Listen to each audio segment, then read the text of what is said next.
The others watched, but you stepped forward. I admire that. The first to cross my threshold deserves my full attention. Shall we begin?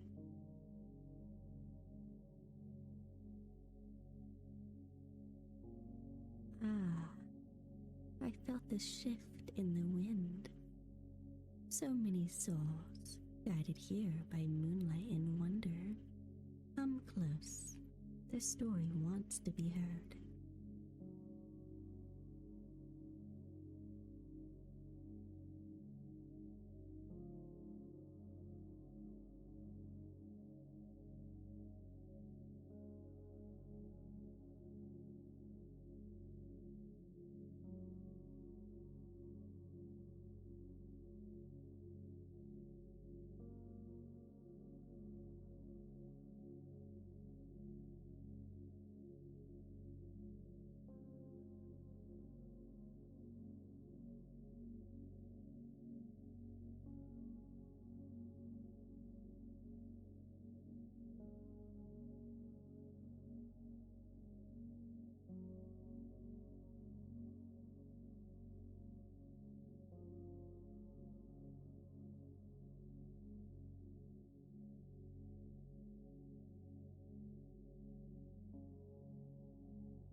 Hi, how you guys doing? You guys enjoying your Friday after being turkeyed at dinner? Did you guys have a wonderful Thanksgiving? So hi, Scriptsune, your book reading kitsune. I am going to be starting on the new book this stream. I am going to talk about how it's going to go. So this book has 27 chapters. So what I'm gonna do is I'm gonna do the usual thing where I go over the back, I go over the clans, go over the prologue and the 5 chapters. But we all know that I usually do 5 chapters per thing. Also, wow, I actually got an ad on my actual look. I actually got an ad on my secondary channel. That is interesting, and it's about Turbo. That is funny. That is dumb. So anyway, I'm going to be doing each 5 chapters just like I did with the previous book, but when it comes to the last 2 chapters that would be kind of like, you know, just straggling along, I'm gonna add that to chapter 21 through 25 when I get to it. So that's gonna be like a 7 chapter long stream instead of a 5, because it doesn't end at a multiple of 5. So I'm just gonna end up adding that. But yeah, I hope you guys enjoyed your holiday yesterday. I ate some food myself, but I didn't really get turkeyed like most people do on the holiday. But yeah, I have a little bit of input. I really would have rather my parents to do actual mashed potatoes rather than scalloped potatoes, because the texture of the scalloped potatoes does not end up as good as the mashed potatoes. That's my only complaint, because I don't usually eat meat, so I end up eating the side dishes. So you guys saw the poll I did last stream, and I have decided I'm going to be doing the hand cam stream directly after this book. And if I looked at the calendar, and if I do the 5 chapters today, keep doing the 5 chapters, I should be fine to do the hand cam stream like on the first Friday of the new year.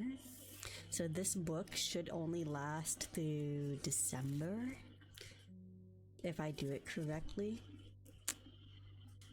I am going to actually go ahead and go over to my Twitter real quick and grab the map. The map actually didn't change, but I reposted the map.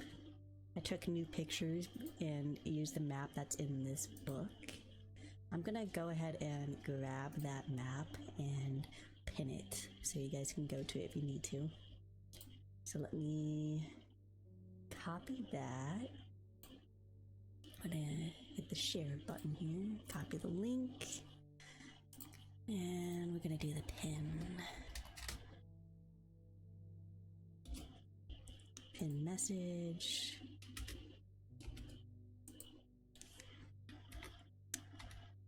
Let's see, do some typing. Map of the world for warriors to immerse yourself.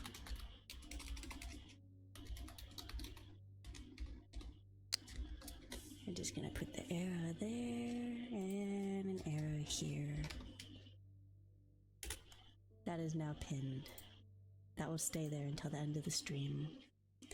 So if you are new and you haven't been here to listen in on the previous books, you can take a look at the map and you will be able to kind of get a gist of how large the world of warriors is currently in the book.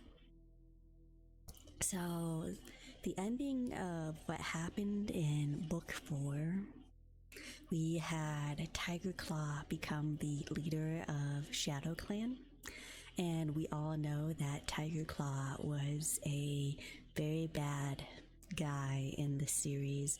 He had shown his betrayal in book 3, and then he ended up murdering 2 cats in book 4. We didn't see too much of him. It was a lot more feeling like a lot of world building again, because they had already reached a peak in book 3. So I'm going to think that a lot will happen in this book, in book 5, because the title of this book is A Dangerous Path. And a little bit of what happened in book 4, there was a forest fire. And that forest fire had completely decimated the Thunder Clan home, which is the main clan of this series. I know that there are like new clan cats and all that in the other ones, but this is the beginning of the prophecies, the very first books of the series, the set. And it's gonna obviously lead to some issues because the forest is burnt down. It's gonna take time for the forest to build up again and get plenty of prey. So they are having a very bad summer, and that was after a winter of just pouring down rain and like the river being completely frozen over. So it's getting pretty bad, especially since they also had problems with humans the previous year taking up the river. So my predictions for this book is that there's going to be an actual attack at some point, by the Shadow Clan cats. There's gonna be some actual allegiances going on. There are some temporary ones in book 3, but now I think we're going to be seeing some actual battle, is what it feels like. A lot more plotting, treachery, and all that is what I'm going to assume for this book. I do have a question for you guys. I'm wondering if you guys would rather me not have the 2 ears, if you guys rather me have the one path. So if you guys have any input on that, you can let me know. But usually between chapters, I go from one ear to the other to kind of just switch it up. But I was wondering if people enjoy that or if they want me to just do the one channel. I'm gonna open my tea before I start.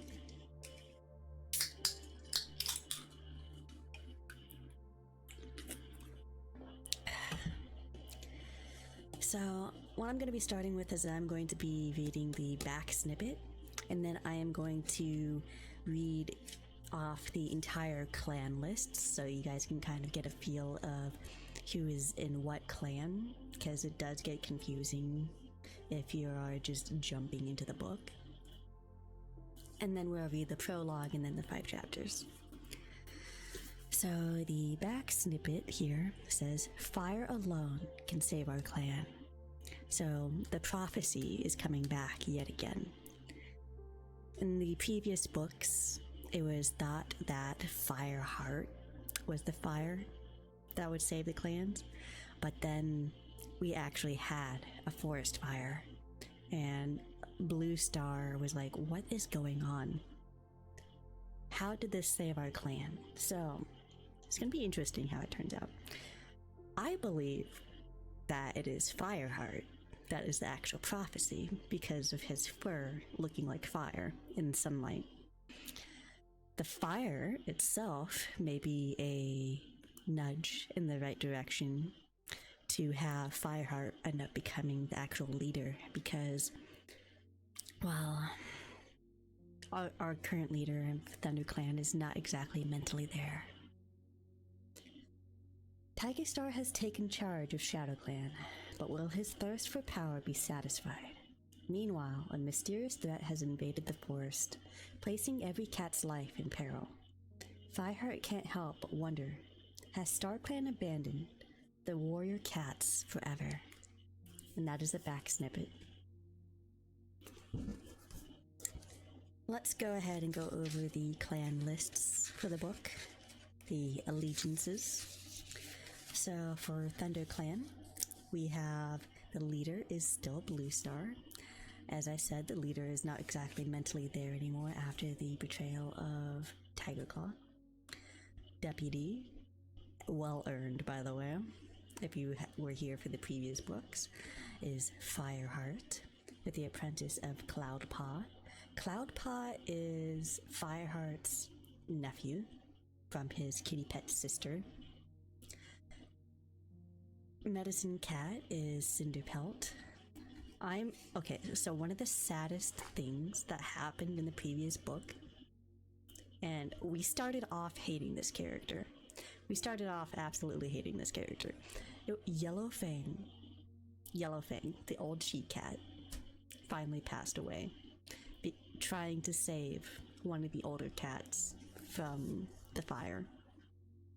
Died from the C2, all the, the fumes from the fire, all the fire got into her lungs, and she held out until Fireheart got there, but she passed away, sadly. I was very, very sad about that.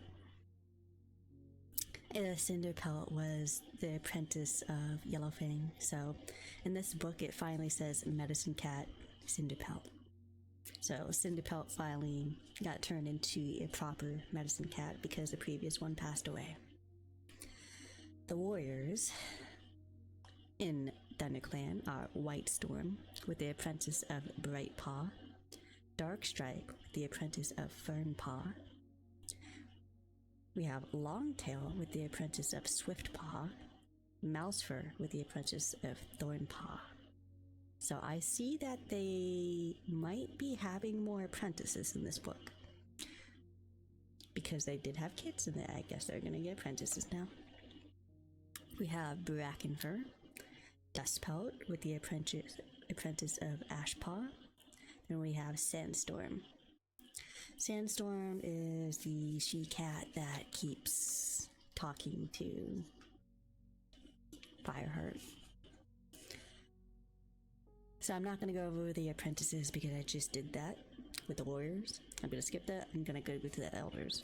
So the elders, we have less elders now because 2 of them had died in the fire in the previous book. So there's only 3 of them now. So the elders are One Eye, Small Ear, and Dappletail. The queens are Frostfur, Brindleface, Goldenflower, Speckletail, and Willowpelt. I see that they have 1 more queen than the previous book. Okay. So ThunderClan is still large, but the problem is most of them are younger cats or kits. So they don't have as much power as they need. They have half kits, half actual warriors, and that's obviously going to be a problem. So, the leader of Shadow Clan is Tiger Star. He used to be called Tiger Claw, but now that he's a leader, he got the name Star, because Star Clan, they spend the night and then they get their star name. The deputy of Blackfoot. Medicine Cat is Running Nose.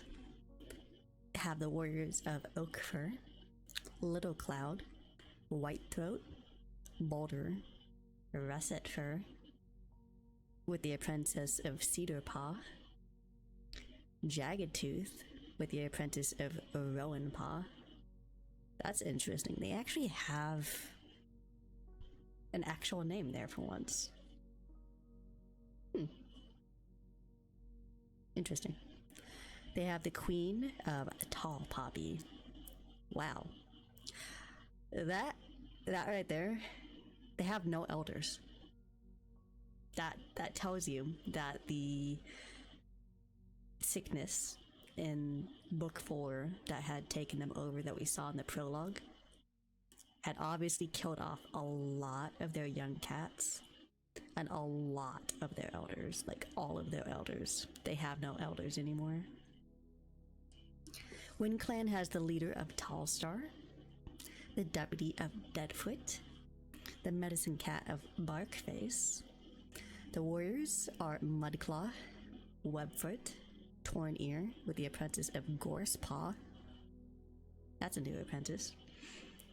One Whisker, and Running Brook. The queens are Ashfoot, Morningflower, Whitetail.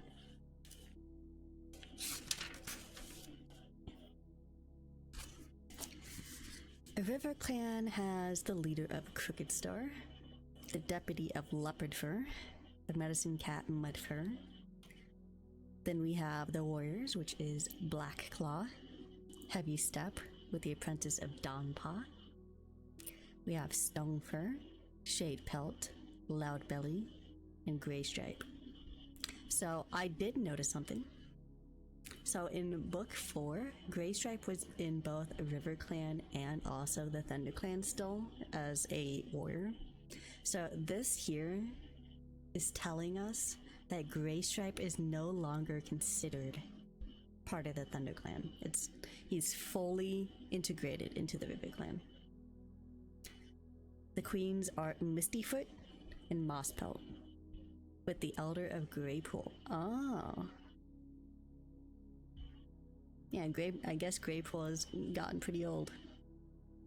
So the outside cats, this list has cut down a lot because of Tiger Claw no longer being an outside cat and like all those just not being there now.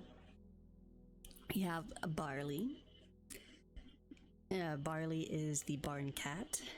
Ravenpaw, which used to be an apprentice of ThunderClan but had to become a buddy with Barley and, like, you know, live with him because of Tiger Claw and his treachery trying to get him murdered. Then we have the princess, which is Fireheart's sister. And then we have Smudge, which is Fireheart's old friend. And he's been mentioned several times, but we have not seen him for several books. Anything else? Let's see. Okay, no, it's just the map.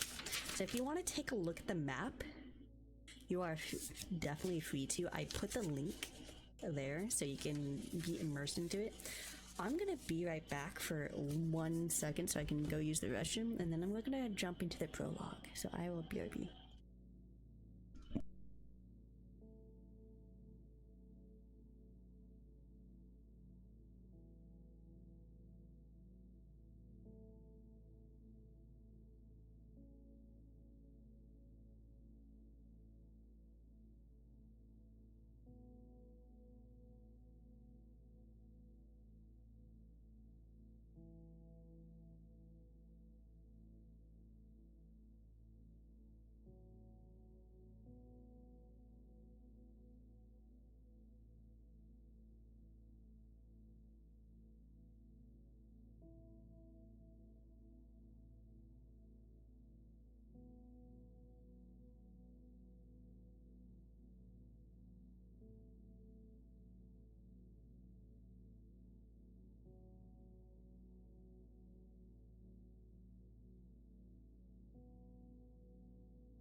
I am back. Alright.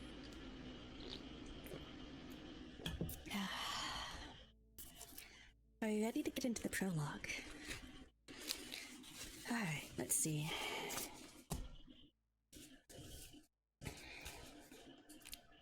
Prologue. Inside the kennel that moves, everything was dark. The pack leader could hear the scrabbling of claws and feel the sleek pelt of the dog next to him, but he could see nothing. Dog scent filled his nostrils, and beyond that, the smell of burned forest. The pack leader sat uncomfortably on the vibrating floor until the kennel that moves bounced to a halt. Outside, he could hear man voices. He understood some of the words. Fire. Keep watch, guard dogs. The pack leader picked up the men's fear scent, along with the bittersweet smell of cut wood. He remembered coming here the night before, and the night before that. More than 4 paws worth of nights. He had prowled the compound with the rest of the pack, sifting through the scents for intruders, ready to drive them away. The dog snarled softly, his lips drawn back from sharp teeth. The pack was strong. They could run and kill. They craved warm blood, the terror scent of prey before it died. But instead, they were penned up. They ate the food the man threw to them, and they obeyed the man's orders. The dog rose to its powerful paws, rattling the doors as he butted them with his massive black and tan head. He lifted his voice in a bark that sounded all the louder in the confined space. Out! Pack out! Out now! The rest of the pack added their voices. Pack out! Pack run! As if in answer, the doors of the kennel that moves were flung open. In the twilight, the pack leader could see the man standing there, barking in order. The leader jumped down first, close to a pile of logs stacked in the middle of the compound. His paws threw up little puffs of ash and soot. The rest of the pack followed in a stream of black and brown bodies. Pack follow! Pack follow! They barked. The leader padded restlessly along the fence that separated them from the forest. Beyond the fence, burned-out tree trunks leaned against each other or lay on the ground. Farther away, a barrier of undamaged trees rustled in the breeze. Scents flowed enticingly from the leaf-thick shadows. The dog's muscles tensed. Out there, in the prey-filled forest, the pack could run free. There would be no man to chain or command them. They would feed as often as they wanted, because they would be the strongest and most savage of all. Free! The lead dog barked. Pack free! Free soon! He walked up to the fence and pressed his nose against the mesh links, drawing the smells of the forest deep into his lungs. Many of the scents he had never smelled before, but there was one he knew well, stronger than the rest. The scent of his enemy and his prey. Cats. Night had fallen. The leafless branches of the blackened trees were silhouetted against the full moon. In the darkness, the dogs ranged to and fro, deep shadows in the night. Paws patted softly among the soot and sawdust. Muscles rippled under shining coats. Their eyes gleamed. Their jaws were parted, revealing sharp teeth, and their tongues lolled. The pack leader sniffed along the bottom of the fence, searching for a special place on the opposite side of the compound, from where the man stayed at night. 3 nights ago, the dog had discovered a narrow hole leading under the fence. He knew at once that this would be a route to freedom for the pack. Hole! Where hole? He growled. And he spotted the place where the earth floor of the compound fell away into a hollow. One massive paw scraped at the ground. The dog raised his head to bark to his followers. Here, hole. Hole, here.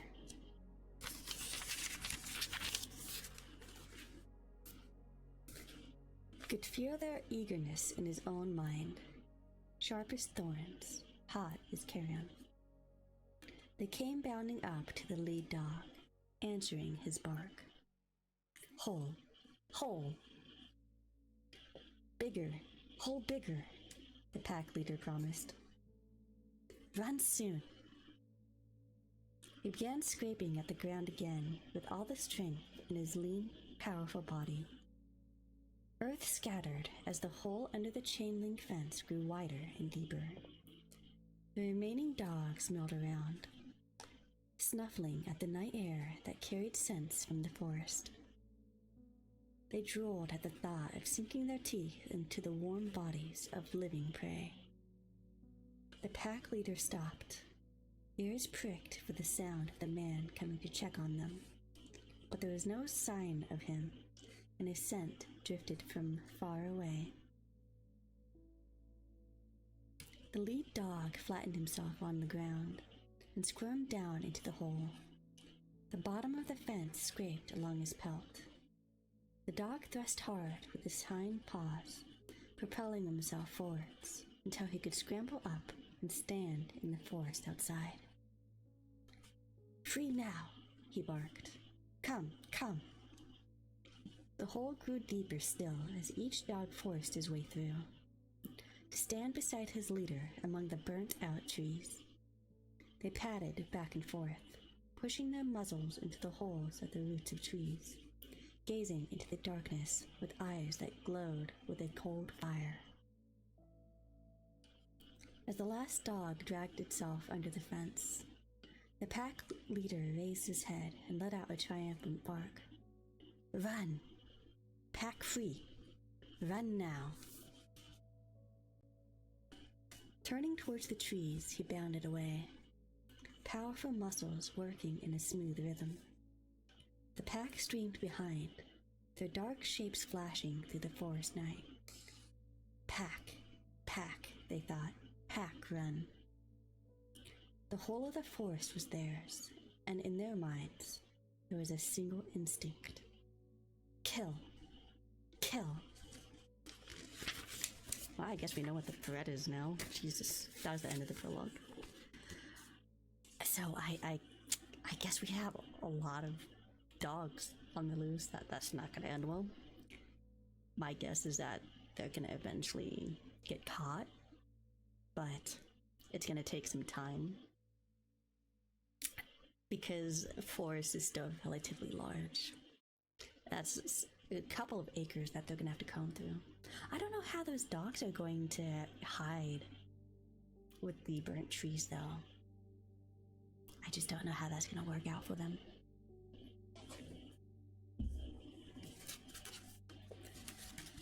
Alright, are you guys ready for the first chapter of this book?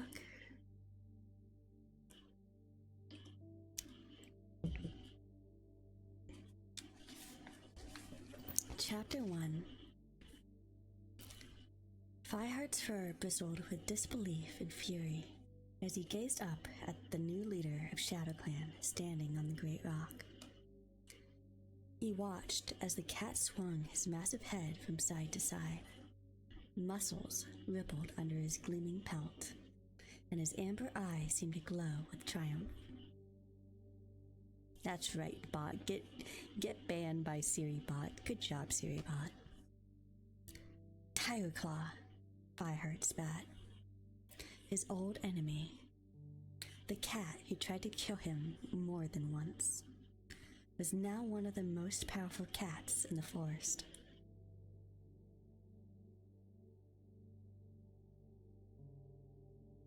The full moon rode high above 4 trees, shedding its cold light over the cats of the 4 clans, assembled there for the gathering. They had all been shocked to learn of the death of Nightstar, the ShadowClan leader, but no cat in the forest had expected that ShadowClan's new leader would be Tigerclaw, the former ThunderClan deputy. Besides Fireheart, Darkstripe was rigid with excitement, his eyes glittering. Fireheart wondered what thoughts were going through the mind of his black-pelted clanmate. When Tigerclaw had been banished from ThunderClan, he had invited his old friend to go with him, but Darkstripe had refused. Was he regretting that decision now? Fireheart caught sight of Sandstorm, weaving her way towards him. What's going on? The pale ginger she-cat hissed as she came into earshot. Tigerclaw can't lead ShadowClan. He's a traitor.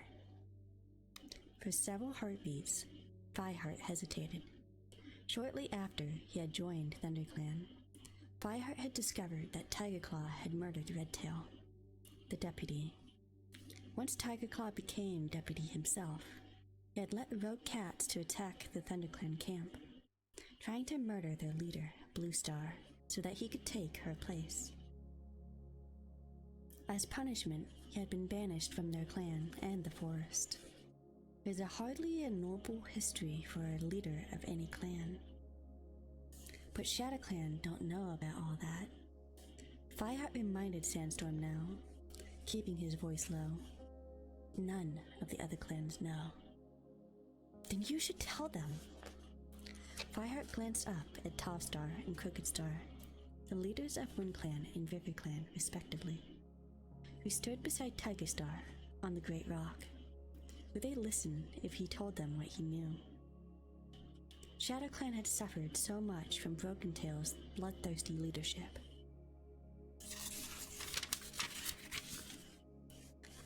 Followed by a devastating sickness that they probably wouldn't care what their leader had done, as long as they could forge them into a strong clan again. Besides, Fireheart couldn't help feeling a guilty relief that Tigerclaw had satisfied his hunger for power in a different clan. Maybe now ThunderClan would stop waiting for him to attack, and Fireheart could walk the forest without constantly glancing over his shoulder. Yet, as he struggled with his conflicting emotions, he knew that he could never forgive himself if he let Tigerclaw come to power without even making a protest. Fireheart! He turned to see Cloudpaw, his long-furred white apprentice. padding quickly towards him with the wiry brown warrior Mousefur just behind. Fireheart, are you just going to stand there and let that piece of foxdung take over? Quiet, Cloudpaw, Fireheart ordered. I know, I'll... He broke off as Tigerclaw paced to the front of the great rock. I am pleased to be here with you at this gathering this night. The huge tabby spoke with quiet authority. I stand before you now as the new leader of Shadow Clan. Nightstar died of the sickness that took so many of my clan, and StarClan have named me his successor. Tallstar, the black and white leader of Wind Clan, turned to him. Welcome, Tigerstar, he meowed, nodding respectfully. May StarClan walk with you.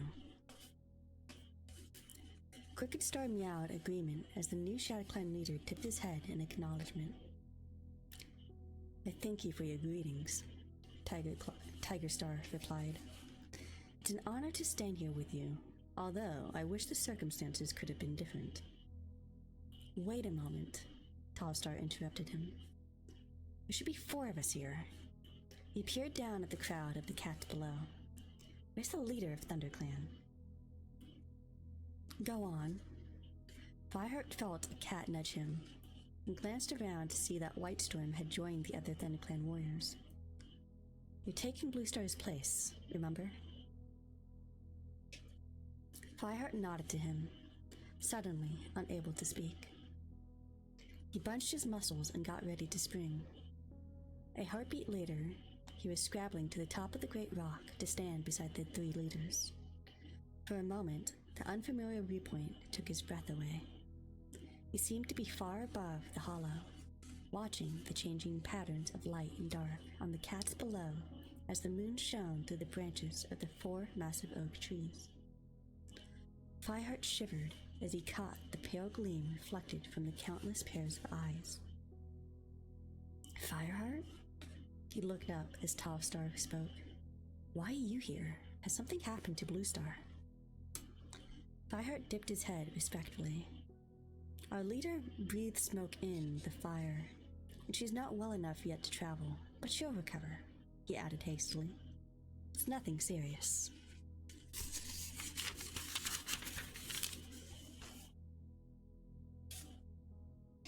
Tallstar nodded, and Crooked Star broke in testily. Are we ever going to start? We're wasting moonlight. Without waiting for a reply, the pale Tabby River Clan leader gave the yowl that signaled the beginning of the meeting.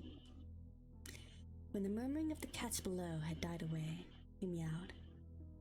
Cats of all clans, welcome to the gathering. Tonight we are joined by a new leader, Tigerstar. He beckoned to the massive warrior with a flick of his tail. Tigerstar, are you ready to speak now?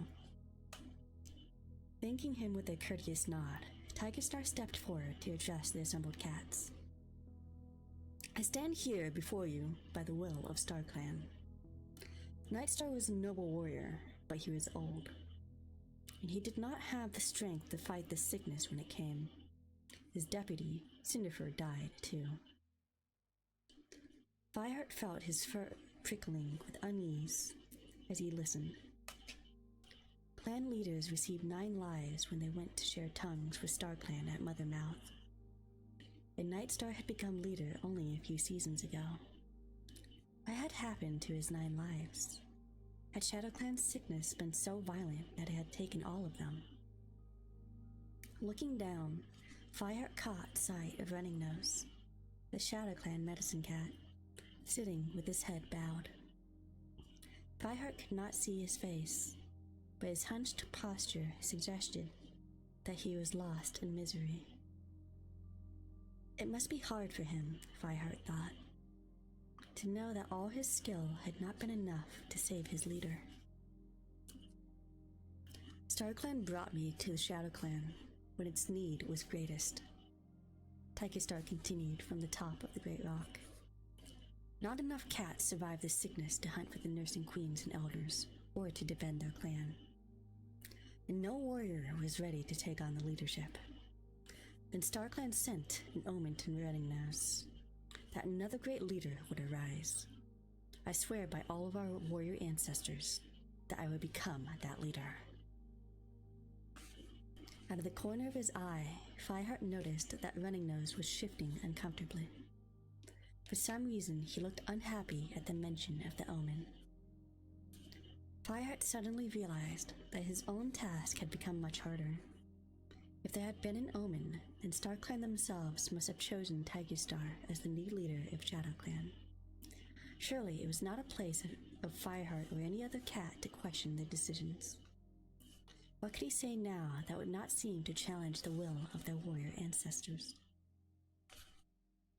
Thanks to StarClan, Tiger Star went on, I had other cats to bring me who have proven themselves willing to hunt and fight for their new clan. Fireheart knew exactly which cats Tiger Star meant. The band of rogues who had attacked ThunderClan camp.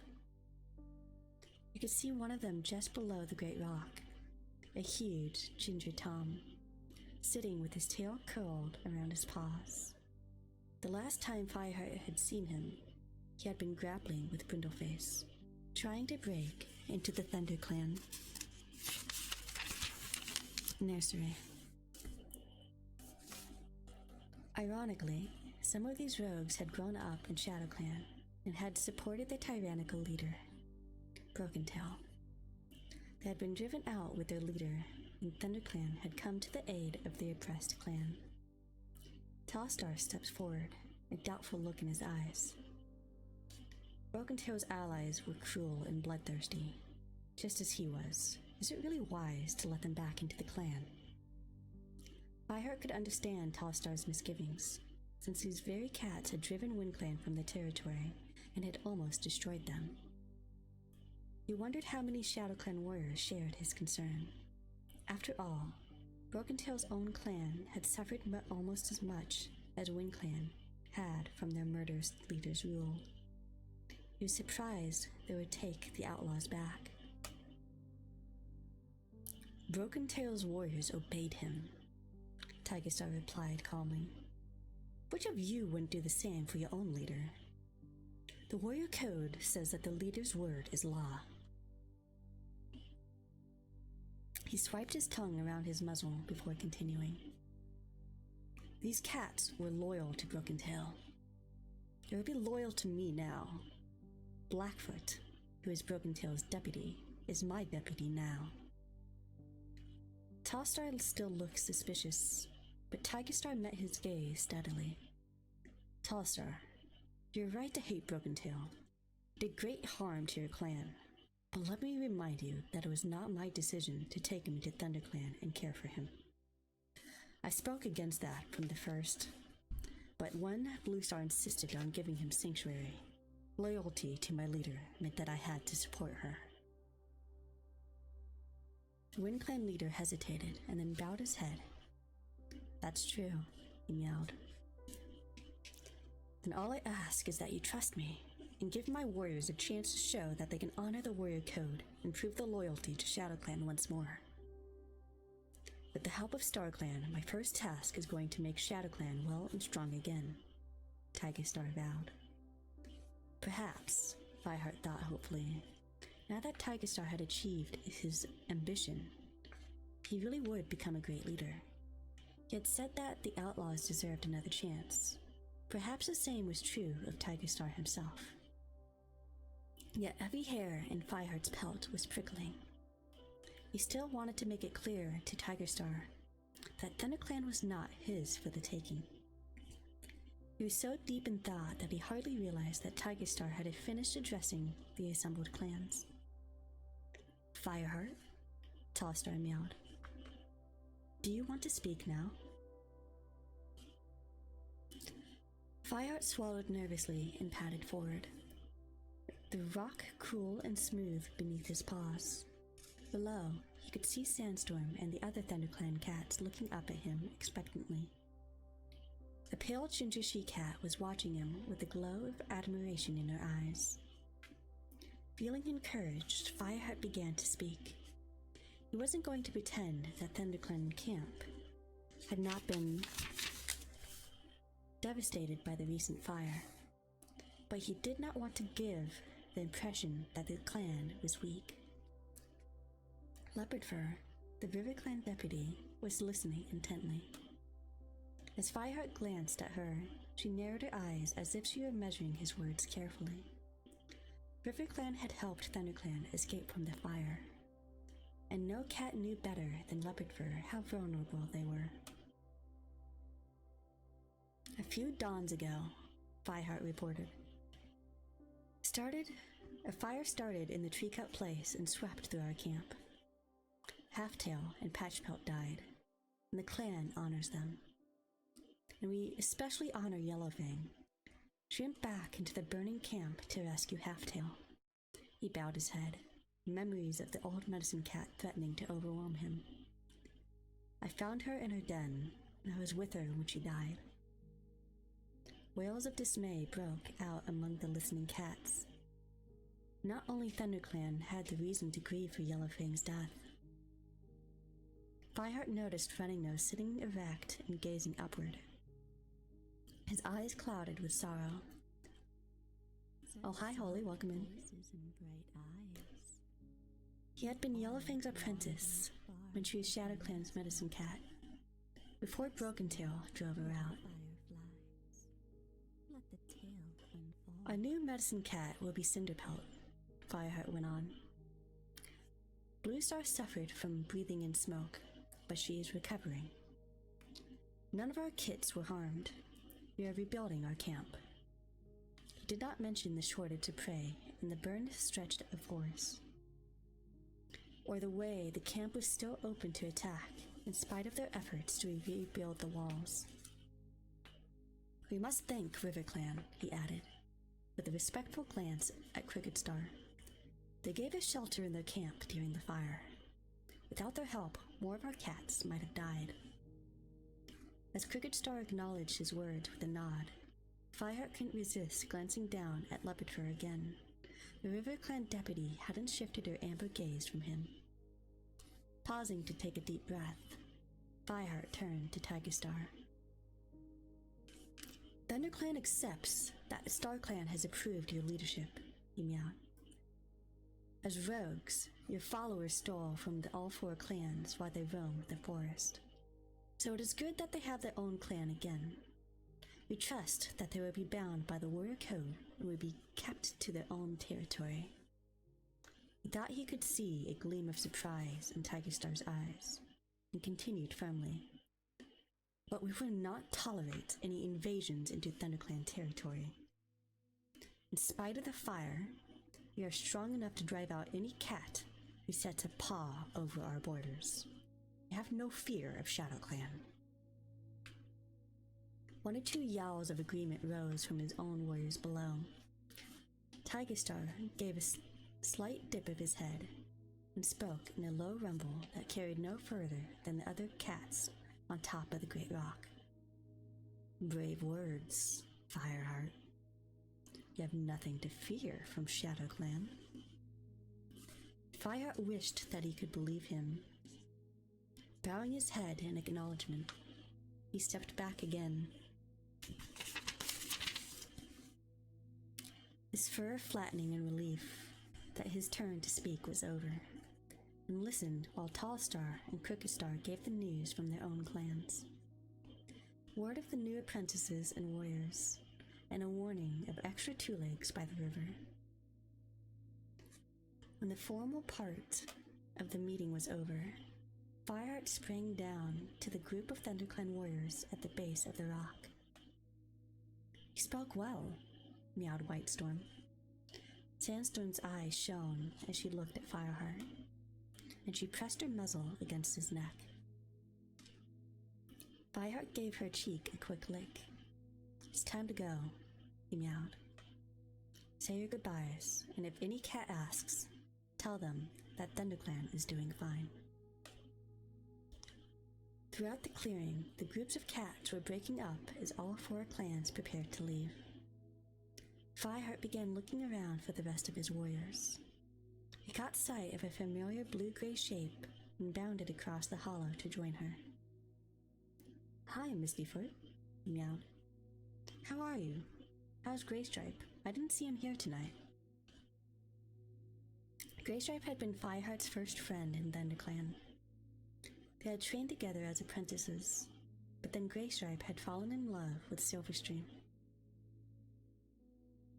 a young RiverClan warrior, and she had died bearing his kids. What? What? What? Why? Holy. Did you really just subscribe? Did you really just... You mock. I only stream on Fridays. What are you thinking? Well, thank you for the sub. I hope you enjoy it. There really shouldn't be any ads. I mean, I've been seeing like maybe 4 seconds of ads randomly, and it's all about Turbo for some stupid reason. But, holy, you didn't have to. Thank you. Enjoy being 4 seconds out of ads. Need to sub to get 3 months in. Oh, so you did it to get to 3. I see. I see. Free Nitro. Good job then. Greystripe had left his own clan to go with them to RiverClan. And though seasons had passed, Fireheart still missed them. Greystripe didn't come. The RiverClan queen sat down and curled her tail neatly around her paws. Leopardfur wouldn't let him. She was furious about the way he behaved during the fire. She says that in his heart, he's still loyal to ThunderClan. Fireheart had to admit that Leopardfur was probably right. Greystripe had already asked Bluestar if he could come back to ThunderClan, but she had refused. So how is he? Fireheart repeated. He's fine, Mistyfoot meowed. So are the kits. He asked me to find out how you're doing after the fire. Bluestar's not seriously ill, you say? No. She'll be better soon. Fireheart tried to sound confident. It was true that Bluestar was recovering from the effects of the smoke, but not for some moons now. The ThunderClan's leader mind had been clouded. She had begun to doubt her own judgment, and even to question the loyalty of her warriors. The discovery of Tigerstar's treachery had shaken her to the core, and Fireheart couldn't help worrying about how she would react to the news that the deputy she had exiled was now the leader of ShadowClan. I'm glad to hear that she is recovering. Mistyfoot's mew broke into his thoughts. Fireheart twitched his ears. How's Crooked Star? He asked, changing the subject. Oh, hi, Yusina. Welcome in.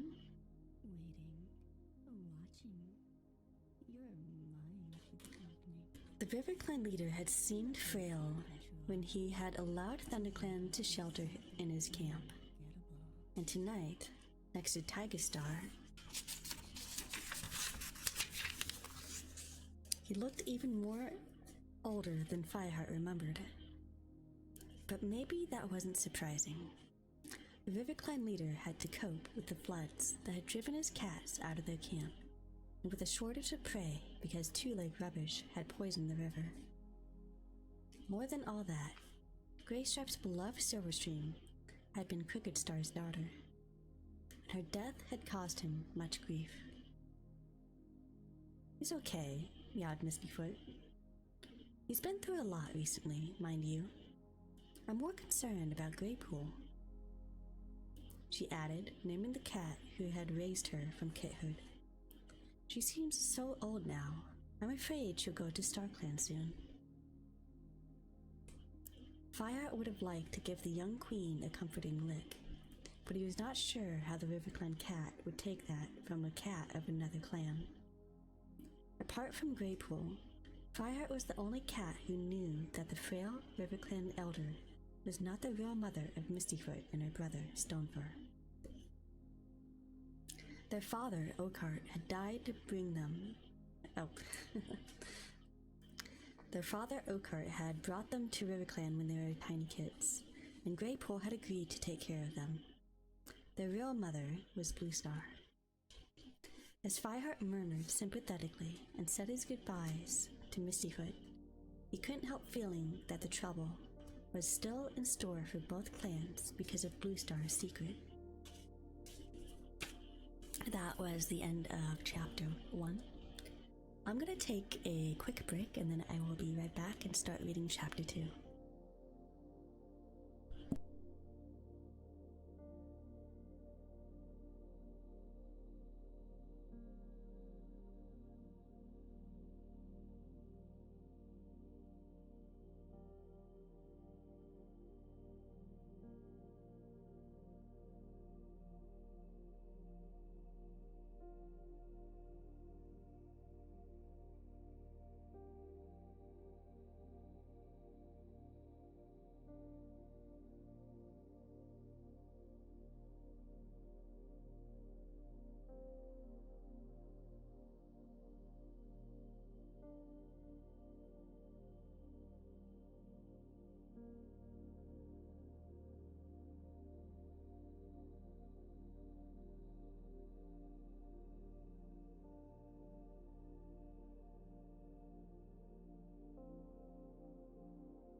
What were you doing to me while I was gone? You'd added the comically large bone. Look at it jiggle. The boat jiggles. I see you're enjoying fish. Alright. I hope you enjoy your fishing. Hopefully you get some of the rare ones. Alright, let's go ahead and go back into the reading. Chapter 2. The sky was growing pale with the first light of dawn when Fireheart and his warriors returned to the ThunderClan camp. Although Fireheart knew what he would find, it was still a shock to reach the top of the ravine and gaze down at the devastation. All the covering of gorse and fern had been stripped away by the fire. The earth floor of the camp was left exposed, surrounded by the blackened remains of the wall of thorn bushes that was shored up with the branches where the clan cats had begun to repair it.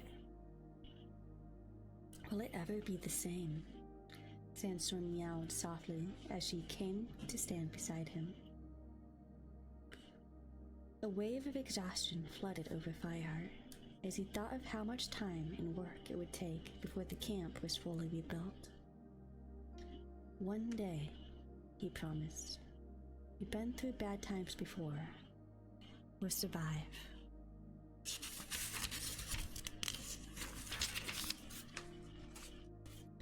He pressed his muzzle against Sandstorm's flank, taking comfort from her reassuring purr, before he led the way down the ravine. The bush where the warriors slept was still there, but the thick canopy of twigs had been burned away. Only a few charred branches remained, the gaps between them interwoven with sticks.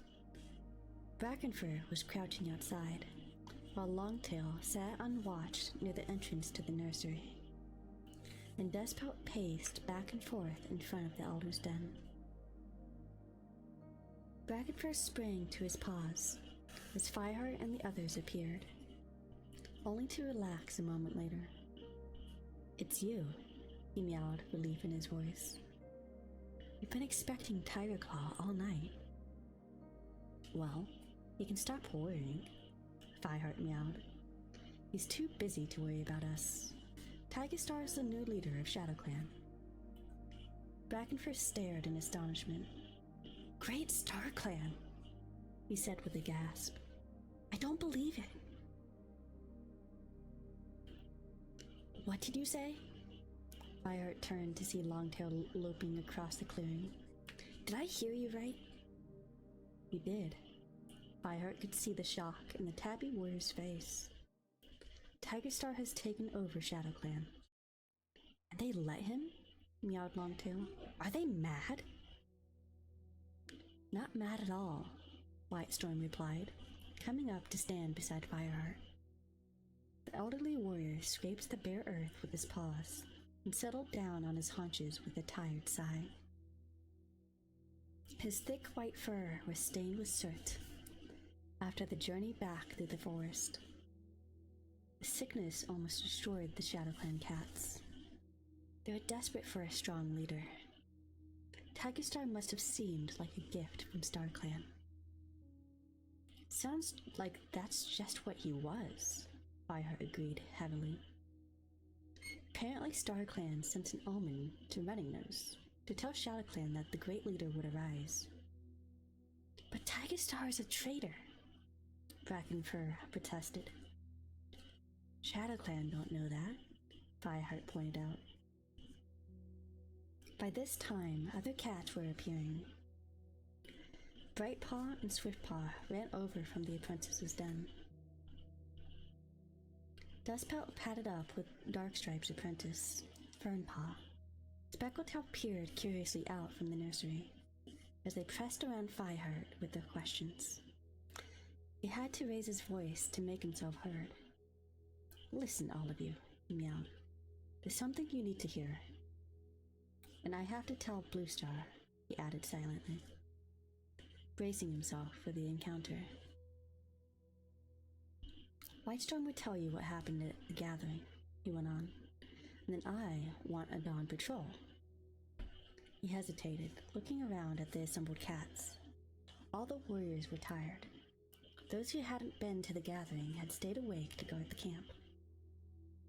Before Fireheart could decide who to send, Dustpelt spoke. Ashpaw and I will go. Fireheart dipped his head gratefully. The brown warrior had never been friendly towards him. But he was a loyal cat to ThunderClan, and he seemed to accept Fireheart's authority as deputy. I'll go too, Jasper offered. And me, meowed Cloudpaw. Fireheart let out a purr of appreciation at his apprentice's words. He was pleased that his sister's son was working harder for the clan and showing more commitment to clan life. After the disastrous episode, when he was taken away by the Two Legs and had to be rescued. Dustpelt, Mousefur, Cloudpaw, and Ashpaw then, he meowed. The rest of you get some sleep. We'll need hunting patrols later on. What about you? Asked Darkstripe. Fireheart took a deep breath. I'm going to speak with Bluestar. The curtain of lichen had been burned away from the entrance to Bluestar's den at the base of High Rock. As Fireheart approached, Cinderpelt, ThunderClan's medicine cat, emerged into the clearing and paused to stretch. Her dark gray fur was ruffled, and she looked worn out from the strain of caring for the clan in the aftermath of the fire. But the strength of her spirit still shone in her blue eyes. Fireheart was reminded of the time when she had been his eager apprentice, until she had been lured too close to the Thunderpath in a trap which Tigerclaw had set for Bluestar. The young cat's leg had been permanently injured, so she could never be a warrior, but she had always kept her commitment to serving her clan.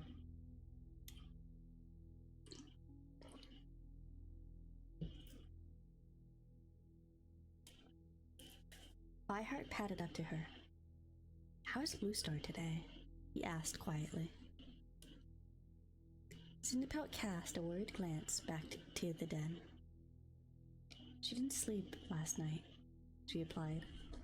I've given her juniper berries to calm her, but I don't know if they'll do any good. I need to tell her what happened at the gathering, Fireheart meowed. She's not going to like it. Cinderpelt's eyes narrowed. Why not? As quickly as he could, Fireheart told her. Cinderpelt listened in shocked silence, her blue eyes wide with amazement. What will you do? She asked when Fireheart had finished. There isn't much I can do. Besides, it could be a good thing for ThunderClan.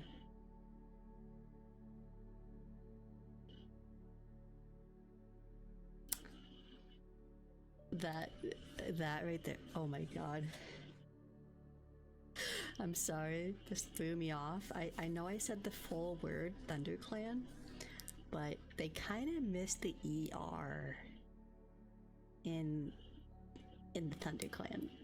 So it says ThunderClan. I'm so sorry, that threw me off. Like, don't they have someone double checking to make sure everything's spelled correctly? ThunderClan.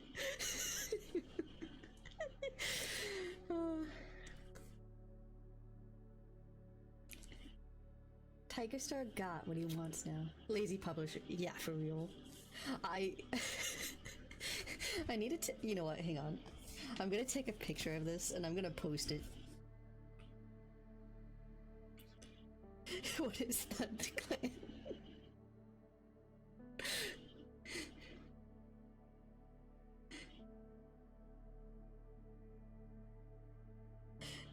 Hold up. I'm gonna circle it. I'm gonna edit. I'm gonna circle it. And then I'm gonna post it. Like, what is that?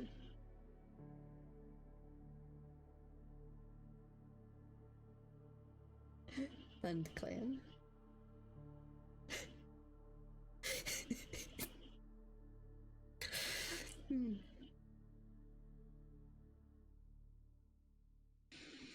Photos. Okay. Here we go.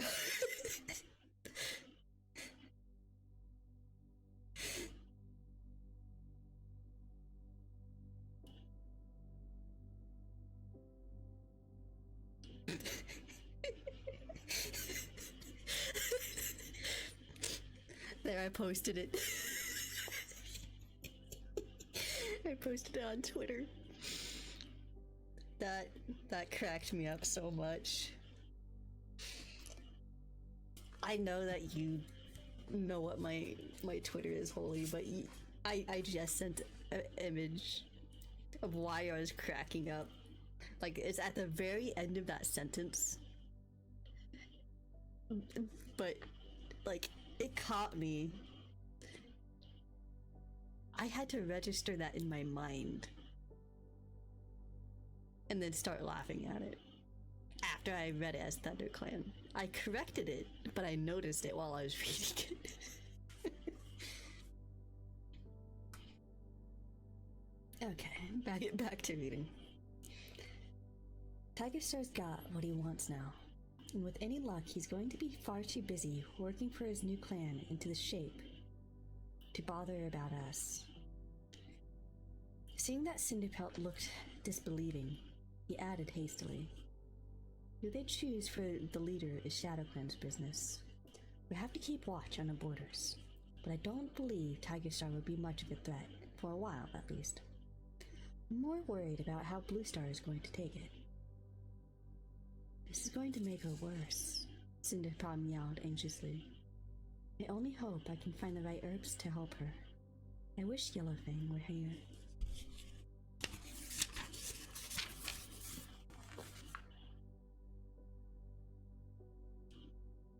I know.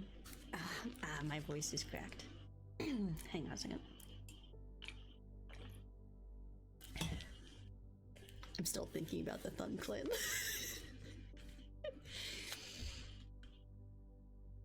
I know. Fireheart pressed himself comfortingly against Cinderpelt's side. But you'll be fine. You're a great medicine cat. It's not just that. Cinderpelt's voice dropped to a painful whisper. I miss her, Fireheart. I keep waiting for her to tell me I haven't the sense of a newborn kit.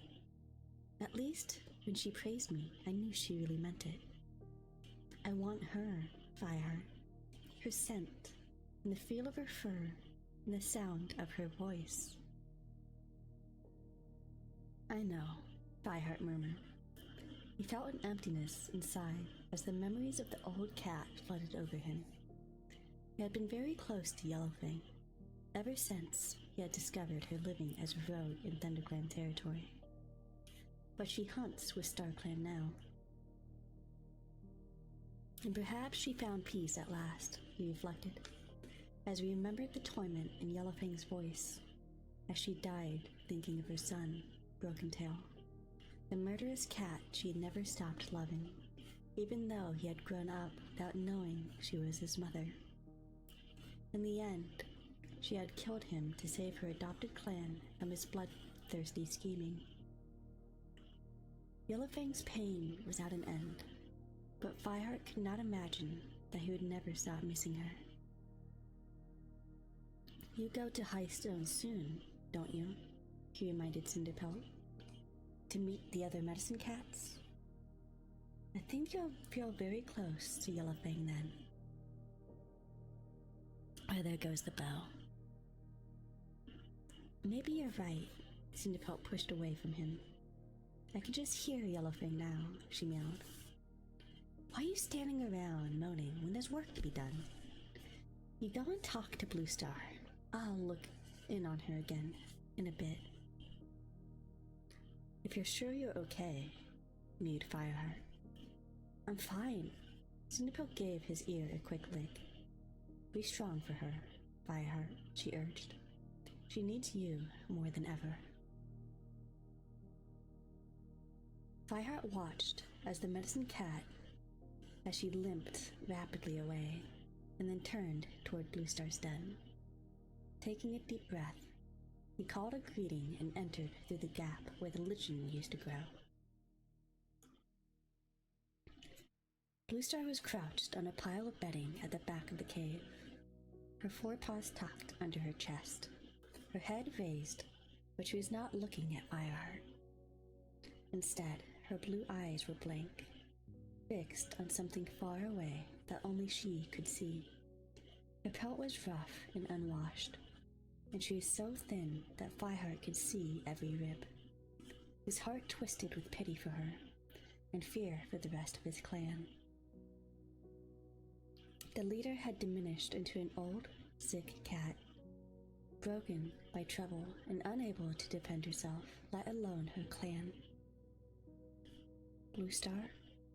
Fireheart meowed hesitantly. At first, he thought that Blue Star had not heard him. Then, as he padded further into the den, she turned her head, her cloudy blue gaze focused on him, and for a heartbeat she looked puzzled, as if she couldn't remember who he was, and her eyes pricked. Yeah, I was like,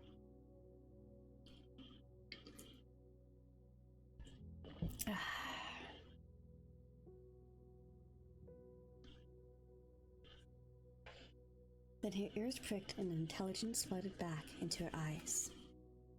Fireheart? What do you want?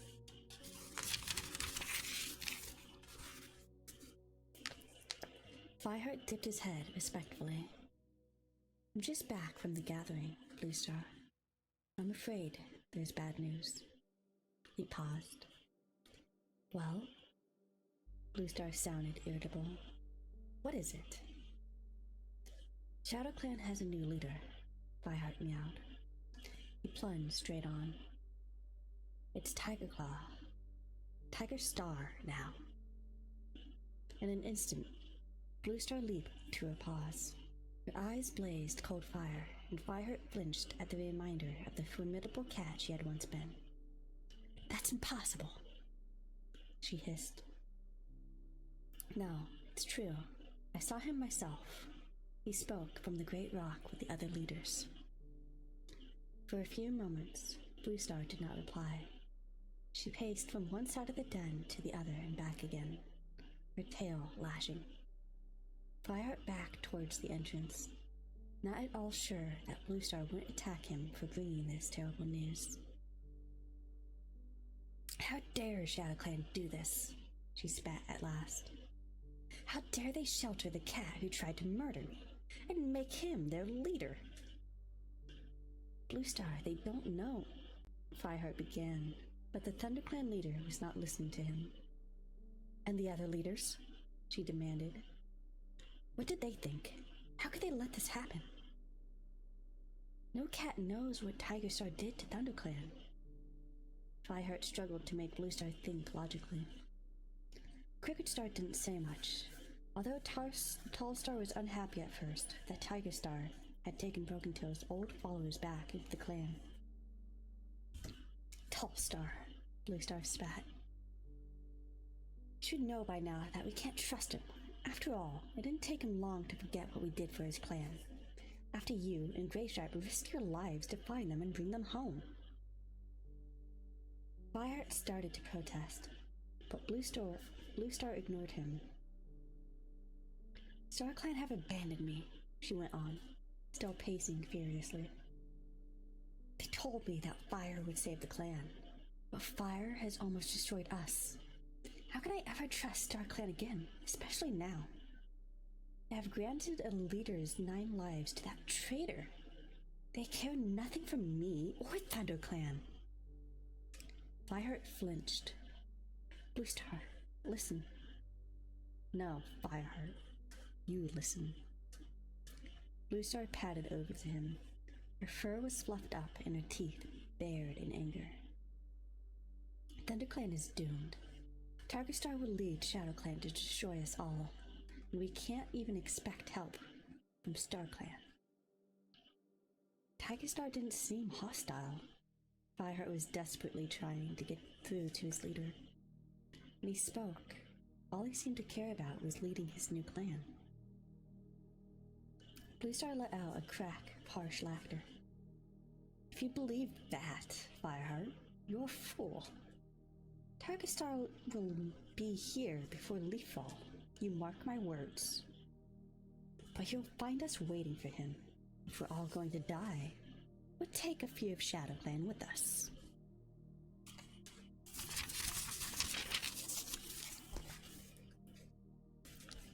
She began pacing rapidly back and forth again, while Fireheart watched, appalled. Double the patrols, she ordered. Set a watch on the camp. Send cats to guard the border of the ShadowClan. We haven't enough warriors for all that, Fireheart objected. Every cat is exhausted. With extra work rebuilding the camp, it's all we can do to keep the regular patrols. Are you questioning my orders? Bluestar whipped around to face him again, drawing her lips back into a snarl. Her eyes narrowed suspiciously. Or are you going to betray me too? No, Bluestar, no, you can trust me. Fireheart tensed his muscles, half expecting that he would need to dodge Bluestar's slashing claws. Suddenly, the old leader relaxed. I know, Fireheart. You've always been loyal, not like those others. As if the strength of her fury had exhausted her, she limped back to her bedding. Set the patrols, she ordered, sinking down in the soft moss and heather.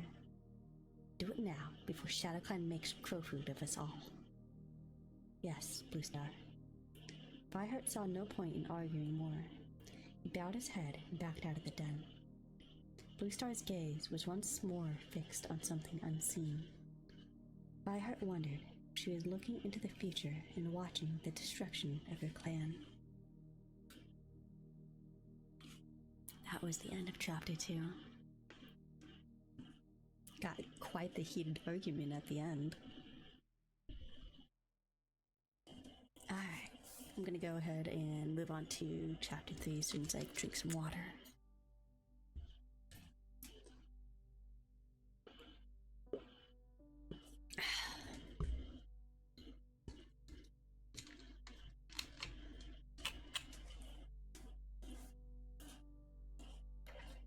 Chapter 3. Fireheart opened his eyes and blinked in the uncomfortable bright sunlight. He still couldn't get used to the way the sun shone straight through the warrior's den, now that the thick covering of leaves had gone. Yawning, he uncurled himself and shook the clinging scraps of moss from his coat. Close beside him, Sandstorm was still asleep. Dustpelt and Darkstripe were curled up a little further away. Fireheart padded out into the clearing. It was 3 days since the gathering and the discovery of Tiger Star's new leadership, and there was still no sign of the attack Blue Star had feared. ThunderClan had used the time to rebuild the camp, and although there was still a long way to go, Fireheart couldn't help feeling pleased when he saw shady walls of fern beginning to grow back around the edge of the camp, and the bramble thickest firmly interlaced with twigs to shelter the nursing queens and their kits. As Fireheart made his way towards the pile of fresh kill, he saw the Dawn Patrol returning with the White Storm in the lead. Fireheart paused and waited for the White Warrior to join him. Any sign of ShadowClan? White Storm shook his head.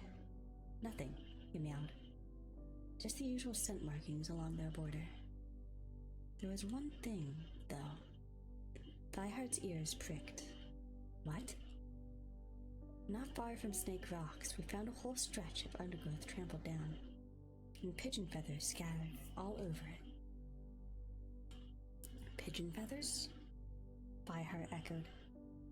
I haven't seen a pigeon for days. Is some other clan hunting in our territory? I don't think so. The whole place reeked of dog. Whitestorm wrinkled his nose with distaste. There's dog dirt there, too. Oh, a dog. Fireheart flicked his tail dismissively. Well, we all know that the Two Lakes are always bringing their dogs into the forest. They run around, chase a few squirrels, and then the Two Lakes take them home again. Oh my god, what is this, my fucking cousin doing? I'm sorry. That sounded so dumb. It was making a weird sound.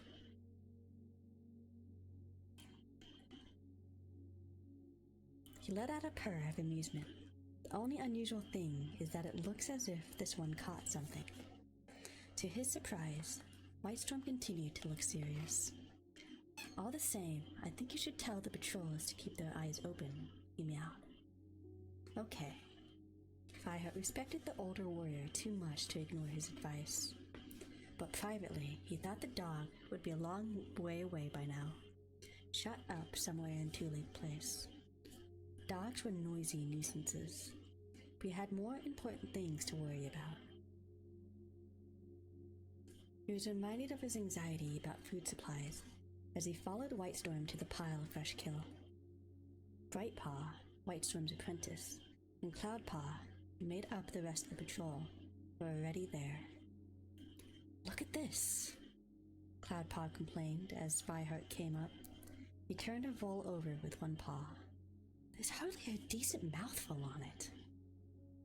Praise scarce, Fireheart reminded him, noticing that there are only a few pieces of fresh kill on the pile. Any creatures that survive the fire can't find much to eat. We need to hunt again, Cloudpaw meowed. He bit into the vole and swallowed. I'll go as soon as I finish this.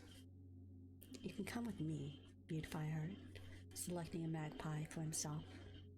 I'm going to lead out a patrol later on. No, I can't wait, Cloudpaw mumbled through another mouthful. I'm so hungry I could eat you. Brightpaw, do you want to come with me?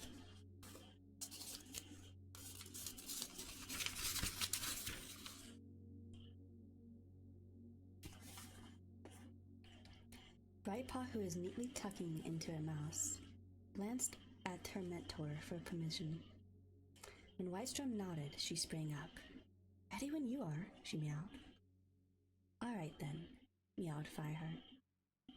He was slightly annoyed that Cloudpaw hadn't asked for his mentor's permission like Brightpaw. But the clan did need fresh kill, and both apprentices were good hunters. "Don't go too far from the camp," he warned. "But all the best prey is farther away, where the fire didn't reach," Cloudpaw objected. "We'll be fine, Fireheart," he promised. "We'll hunt for the elders first." Swallowing the last of his bowl in one enormous gulp, he dashed off towards the camp entrance, with Brightpaw racing after him. "Stay away from the two-leg place," Fireheart called after them, remembering how Cloudpaw had once been all too fond of visiting Two Lakes. The apprentice had paid a harsh price when they had taken him away to their nest on the far side of WindClan's territory, as Greenleaf drew to an end. In the prospect of a hungry leaf bear to come, Fireheart hoped that his apprentice wouldn't be tempted back into his old ways. "Apprentices," Whitestorm purred as he watched the two young cats bounding away. "Dawn Patrol and now they're off hunting. I wish I had their energy." He dragged a blackbird a little away from the pile of fresh kill and crouched down to eat. As Fireheart finished his magpie, he saw Sandstorm padding across the warrior's den. The sun shone on her pale ginger coat, and Fireheart admired the ripple of her fur as she moved. "Do you want to come and hunt with me?" he asked as she approached. "Looks as if we need it," Sandstorm replied, surveying the pitifully few pieces of fresh kill that remained. "Let's go now. I can wait to eat until we catch something." Fireheart looked around for another cat to join them and noticed Longtail heading for the apprentice's den, calling for Swiftpaw. "Hey, Longtail," he meowed as the two cats padded across the clearing. "Come and join our hunting patrol." Longtail hesitated, as if he wasn't sure whether that was an order from his deputy or not. "We're going to the training hollow," he explained. "Swiftpaw needs to practice his defense moves. We can do that later." This time, Fireheart made it clear that he was giving an order. The clan needs fresh kill first. Longtail flicked his tail irritably, but said nothing. Swiftpaw was looking for more enthusiastic, his eyes bright. The young black and white Tom had grown almost as big as his mentor, Fireheart noticed. He was the oldest of the apprentices, and he could expect to be made a warrior soon. Must talk to Bluestar about his naming ceremony, Fireheart thought. Cloudpaw too, and Brightpaw and Thornpaw. The clan needs more warriors.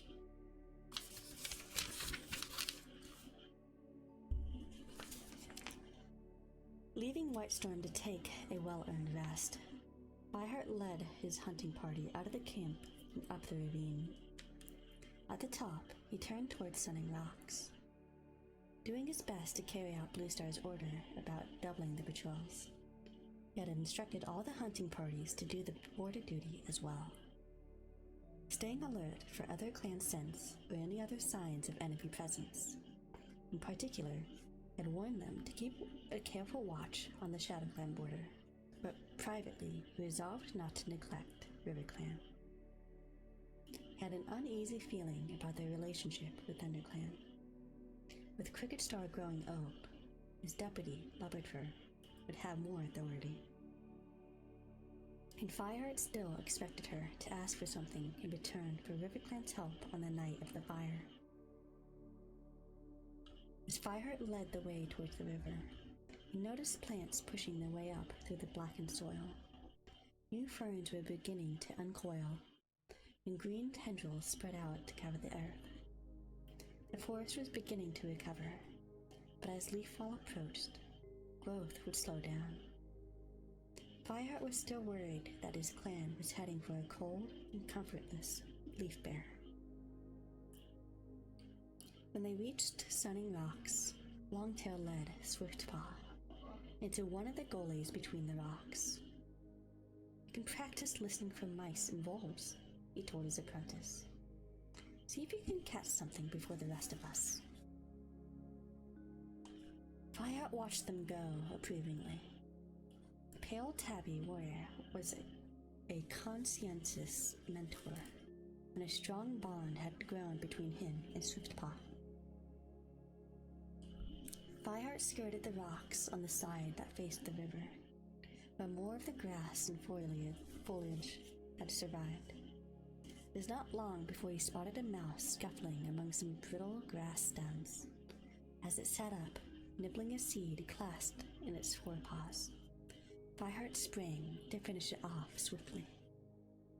"Good work," Sandstorm murmured, padding up to him. "Do you want it?" Fireheart asked, pushing the fresh kill towards her with one paw. "You haven't eaten yet." "No thanks," meowed Sandstorm tartly. "I can catch my own." She slipped off into the shadow of a hazel tree. Fireheart looked after her, wondering if he had offended her, and then started to scrape earth over his prey so it could be collected later. "You want to watch out with that one," a voice meowed behind him. "She'll claw your ears off if you're not careful." Fireheart spun around. His old friend, Graystripe, was standing on the border with RiverClan, further down the slope towards the river. Water gleamed on his thick gray pelt. "Graystripe!" Fireheart exclaimed. "You startled me." Graystripe gave himself a shake and sent droplets sparkling into the air.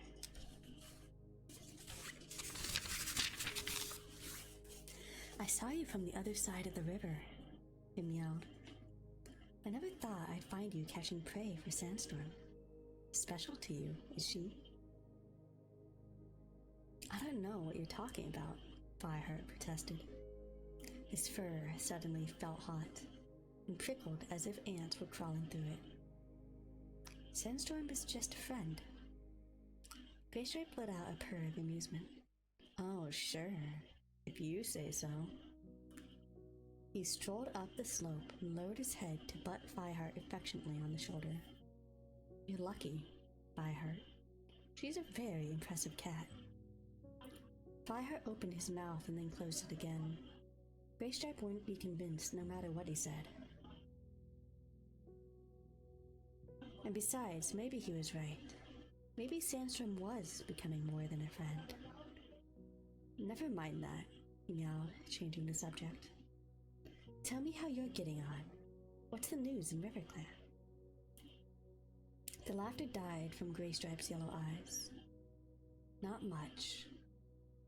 Every cat is talking about Tigerstar." When Graystripe had become a ThunderClan warrior, he and Fireheart had been the only cats to know the truth about Tigerstar's murderous ambition, and that he had killed the former ThunderClan deputy, Redtail. "I don't know what to make of it," Fireheart admitted. "Tigerstar might be different. Now he got what he wanted. No cat can deny that he can make a good leader. He's strong, he can fight and hunt. He knows the warrior code by heart. But no cat can trust him," Graystripe growled. "What's the point of knowing the warrior code if all you do is ignore what it says?" "It's not up to us to trust him now," Fireheart pointed out. "He's got a new clan, and Running Nose reported an omen that seemed to say StarClan would be sending them a great new leader. StarClan must know that ShadowClan needs a strong warrior to build them up again after the sickness." Graystripe didn't look convinced. "StarClan sent him?" he snorted. "I'll believe that when the hedgehogs fly." Fireheart couldn't help agreeing with Graystripe that it would be hard to trust Tigerstar.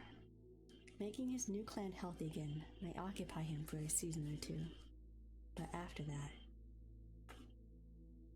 The thought of the fierce warrior at the head of the strong clan sent a shudder through Fireheart from ears to tail tip. He couldn't believe that Tigerstar would settle down to a peaceful life in the forest, respecting the rights of the other three clans. Sooner or later, he would want to extend his territory, and his first target would be ThunderClan. "If I were you," meowed Graystripe, echoing his thoughts, "I'd be very careful keeping watch on my borders." Yes, Fireheart began, broke off as he saw Sandstorm coming towards them, a young rabbit dangling from her jaws.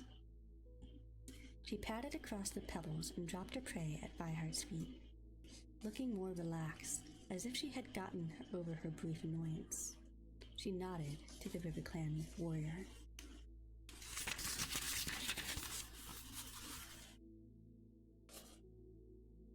"Hi, Graystripe," she mewed. "How are the kids?" "They're fine, thanks," Graystripe replied. His eyes glowed with pride. "They'll be apprenticed soon." "Will you mentor one of them?" Fireheart asked. To his surprise, Graystripe looked uncertain.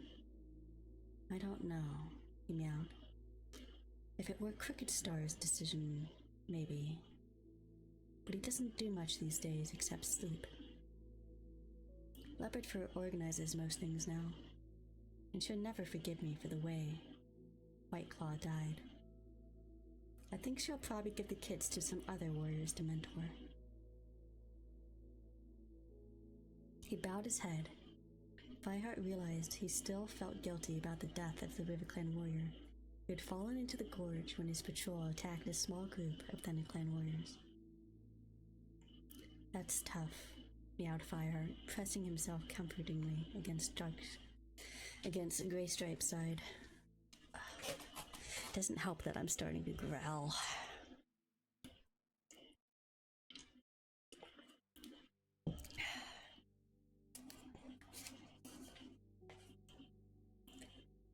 "But you can see her point," Sandstorm pointed out mildly. "Leopard Fur will want to make sure that the kids are brought up to a completely loyal to River Clan." Graystripe swung his head around to face her, his fur bristling. "That's just what I would do. I don't want my kids to grow up feeling torn between two clans." His eyes clouded. "I know what that's like." Pain for his friend flooded over Fireheart. After the fire, Graystripe had shown how unhappy he was in his new clan, and clearly things were no better now. Fireheart wanted to say, "Come home," but he knew he had no right to offer Graystripe a place in the clan when Bluestar had already refused. "Speak to Crooked Star," he suggested. "Ask him yourself about the kids. And try to stay on the good side of Leopard Fur," added Sandstorm. "Don't let her catch you crossing the ThunderClan border." Graystripe flinched. "Maybe you're right. I'd better be getting back. Goodbye, Sandstorm." Fireheart. "Try to come to the next gathering," Fireheart urged. Graystripe flicked his tail in acknowledgement and padded off down the slope. Halfway to the river, he turned, meowed. "Wait there a moment." He raced down to the edge of the water. For several heartbeats, he sat motionless on the flat stone, gazing down into the shallows. "Now what's he up to?" Sandstorm muttered. Before Fireheart could reply, Graystripe's paw darted out. A silver fish shot out of the stream and fell into the bank, where it lay, flopping and wriggling. Graystripe finished it off with a single blow of his paw and dragged it back up the slope to where Fireheart and Sandstorm stood watching. "Here," he meowed as he dropped it. "I know prey must be scarce since the fire. That should help a bit." "Thanks," meowed Fireheart, and added admiringly, "That was a neat trick back there." Graystripe let out a purr of satisfaction. "Mistyfoot showed me how."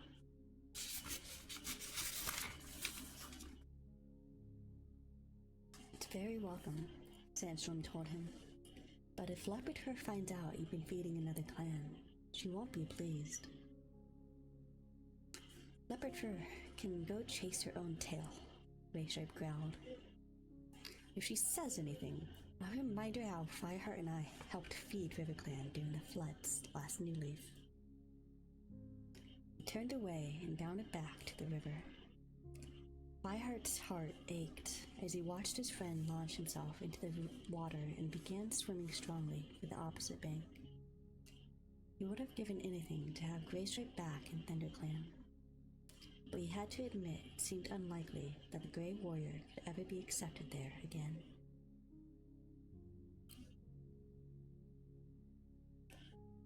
Fireheart struggled to carry the slippery fish as the hunting patrol returned to camp, his mouth watering as the unfamiliar scent filled his nostrils. When he entered the camp, he saw that the pile of fresh kill already looked bigger. Cloudpaw and Brightpaw had returned and were about to go out again, with Mousefur and Thornpaw. "You fed the elders, Fireheart," Cloudpaw called over his shoulder as he scampered up the ravine. "Cinderpelt?" Fireheart called back. "Not yet." Fireheart watched his young kin dash out of sight and then turned back to the pile of fresh kill. Perhaps Greystripe's fish would tempt Cinderpelt, he thought. He suspected that the young medicine cat wasn't eating enough out of grief for Yellowfang, because she was so busy caring for the smoke-sick cats and Blue Star. "Are you hungry, Fireheart?" asked Sandstorm, dropping the last of her catch onto the pile. In the end, she had waited to eat until they brought the prey back to camp, and she was eyeing the fresh kill avidly. "We can eat together, if you like." "Okay." The magpie Fireheart had eaten that morning seemed a long time ago now. "I'll just take this to Cinderpelt." "Don't be long," meowed Sandstorm. Fireheart gripped the fish in his jaws and walked towards Cinderpelt's den. Before the fire, a lush tunnel of ferns had separated it from the rest of the camp. Now just a few blackened stalks showed above the ground, and Fireheart could clearly see the cleft in the rock that was the entrance to the den. He stopped outside, dropped the fresh kill, and called, "Cinderpelt." After a moment, the young medicine cat poked her head out of the opening. "What? Oh, it's you, Fireheart." She padded out of the den to join him. Her fur was ruffled, and her eyes didn't have their usual lively sparkle. Instead, she seemed distracted and troubled. Fireheart guessed that her mind was on Yellowfang.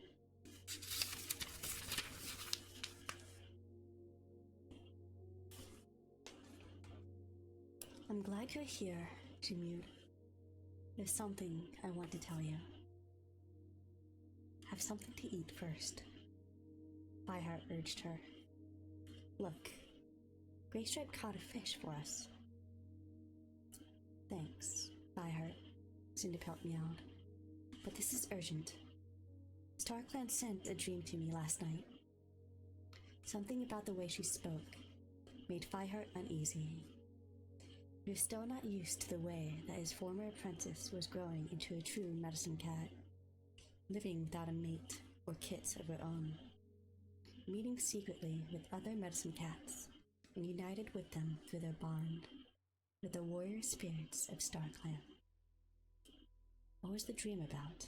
he asked. He had experienced dreams like this more than once, warning him of things that were going to happen. That helped him to imagine, better than most clan cats, the mixture of awe and bewilderment that Cinderpelt must be feeling now. "I'm not sure," Cinderpelt blinked in confusion. "I thought I was standing in the forest, and I could hear something large crashing through the trees, but I couldn't see what it was. And I heard voices calling, harsh voices, in a language that wasn't cat.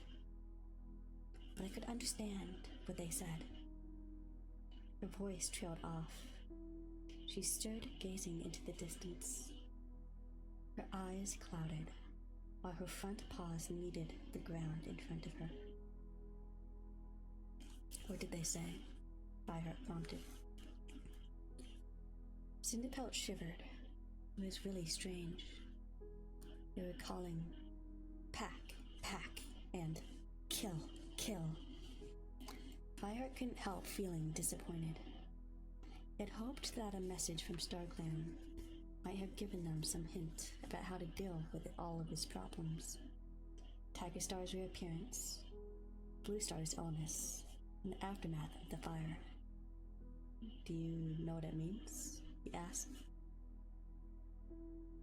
Cinderpelt shook her head, a lingering look of horror in her eyes, as though she faced a huge threat Fireheart could not see. "Not yet. Maybe StarClan will show me more when I've gone to Highstones. But it's something bad, Fireheart. I'm sure of it."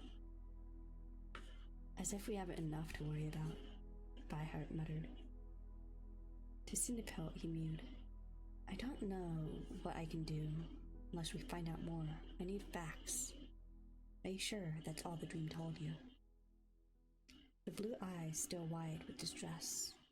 Cinderpelt nodded. Fireheart gave her a comforting lick. "Don't worry, Cinderpelt. If it's a warning about ShadowClan, we're already watching out for them.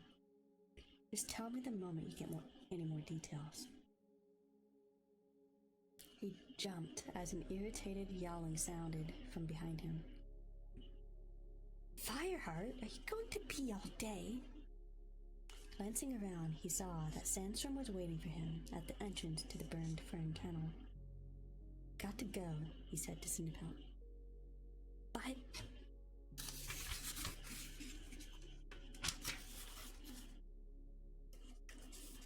"I'll think about it, okay?"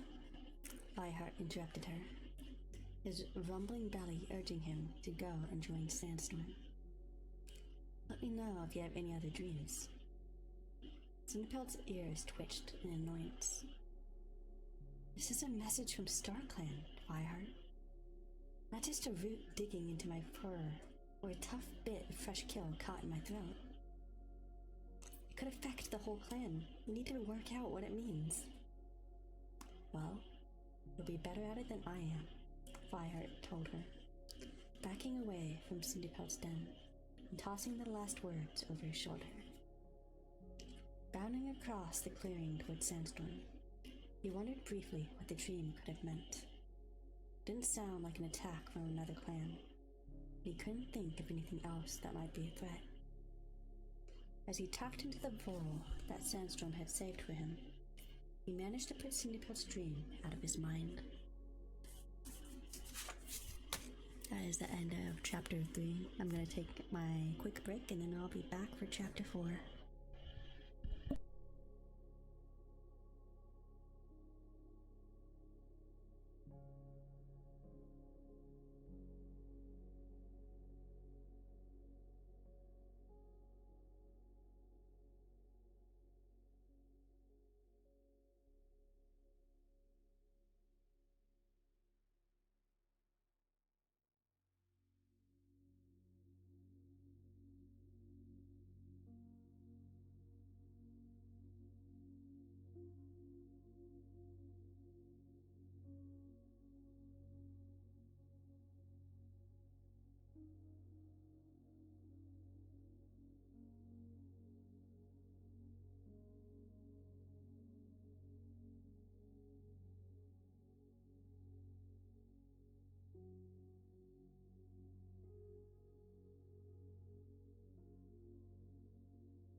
Chapter 4. Fireheart's flanks heaved as he fought for breath, and his cheek stung where claws had raked across it. As he staggered to his feet, Brightpaw took a couple steps back. "I haven't hurt you, have I?" the ginger and white apprentice asked anxiously.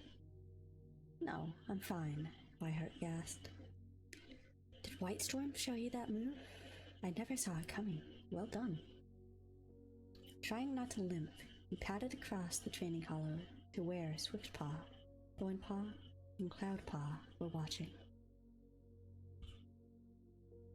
He had been assessing the apprentice's fighting skills, and they all had held their own against him. They had the makings of formidable warriors. "I'm glad you're all on my side. I wouldn't want to meet you in battle," Fireheart meowed.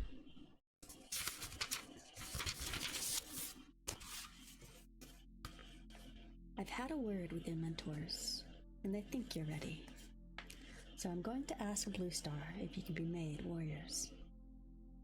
Brightpaw, Thornpaw, and Swiftpaw exchanged glances. Cloudpaw tried to look nonchalant, but there was a gleam of anticipation in his eyes, too. "Okay," Fireheart went on. "Hunt on your way back to camp and see what the elders and queens are fed. Then you can eat. If there's anything left," mused Swiftpaw. Fireheart flicked a glance at him. Swiftpaw sometimes picked up disconnected rumblings from his mentor, Longtail. He had once been a close ally, Tigerclaw, but on this occasion he seemed to be trying to make a joke. All 4 young cats sprang up and dashed out of the training hollow. Fireheart heard Brightpaw yelling to Cloudpaw, "But I catch more prey than you." It seemed a long time since he had been that carefree. Fireheart reflected as he followed more slowly. Under the weight of his responsibilities as deputy, he sometimes felt older than the elders. The clan was surviving, managing to find food and to rebuild the devastated camp. But all the warriors were overstretched. Fireheart was on his paws from dawn to sunset, and every night he went to his den with tasks still undone. "How long can we go on?" he asked himself. "It'll get harder, not easier, when Leafbeard comes." Already the few leaves that the fire had left on the trees were turning red and gold. As Fireheart paused at the top of the hollow, he felt a chill breeze ruffle his fur, but the sun shone brightly. He slipped quietly back into camp and stood for a moment near the entrance, looking around. Darkstripe, who was in charge of the rebuilding, had started to patch the remaining gaps in the branches of the warrior's den. Dustpelt was working with him and the 2 younger apprentices, Fernpaw and Ashpaw. On the other side of the camp, Fireheart saw Cinderpelt making her way to the elder's den, carrying some herbs in her jaws. In the center of the clearing, Goldenflower's 2 kits were playing with Speckletail's kit, while the queen sat watching them near the entrance to the nursery. Lillipelt was there too, carefully guarding her litter, who were much younger from the rough play of the older kids. Fireheart's gaze rested on Bramblekit, the bigger of Goldenflower's kits. That strong, muscular body and dark brown pelt were disturbingly familiar. No cat who looked at the kit could doubt that Tigerstar was his father. The thought always made Fireheart uneasy, and he struggled to push it aside. Logically, he knew that he should feel just as suspicious of the kit's sister, Tawny Kit, but though she shared the same father, she didn't share the misfortune of looking exactly like him. Fireheart knew it was unfair to blame Bramblekit for his father's crimes.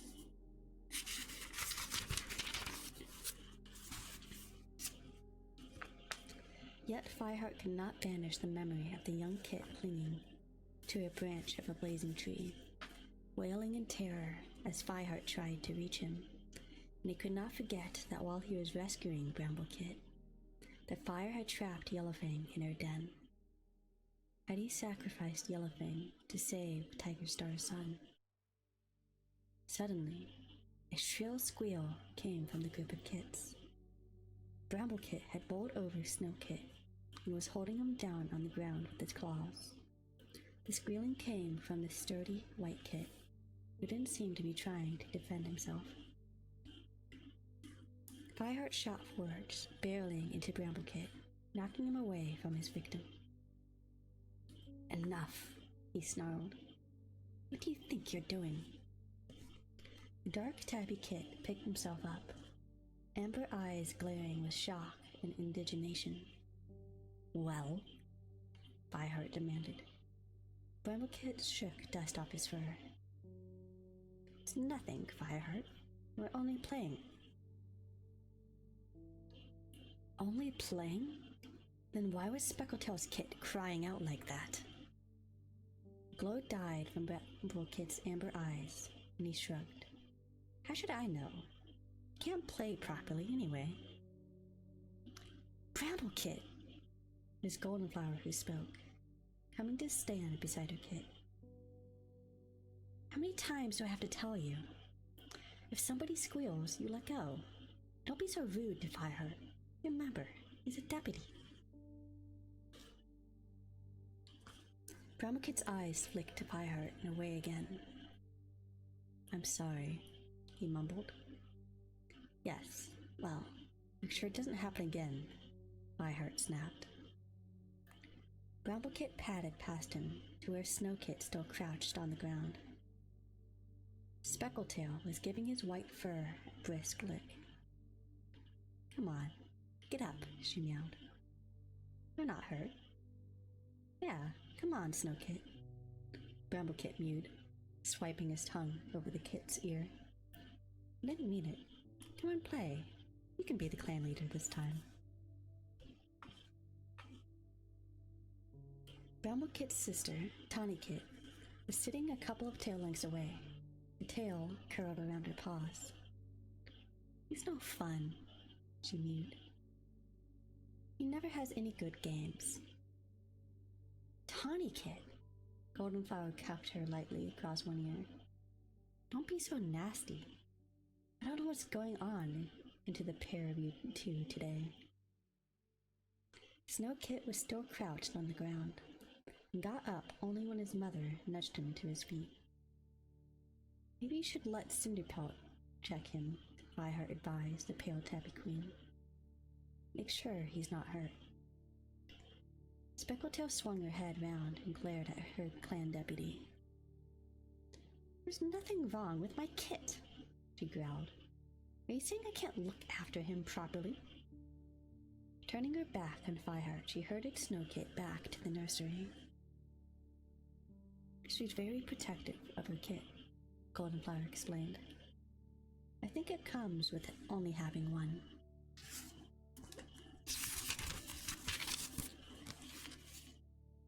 She blinked fondly at her two kits, now scuffling together on the ground.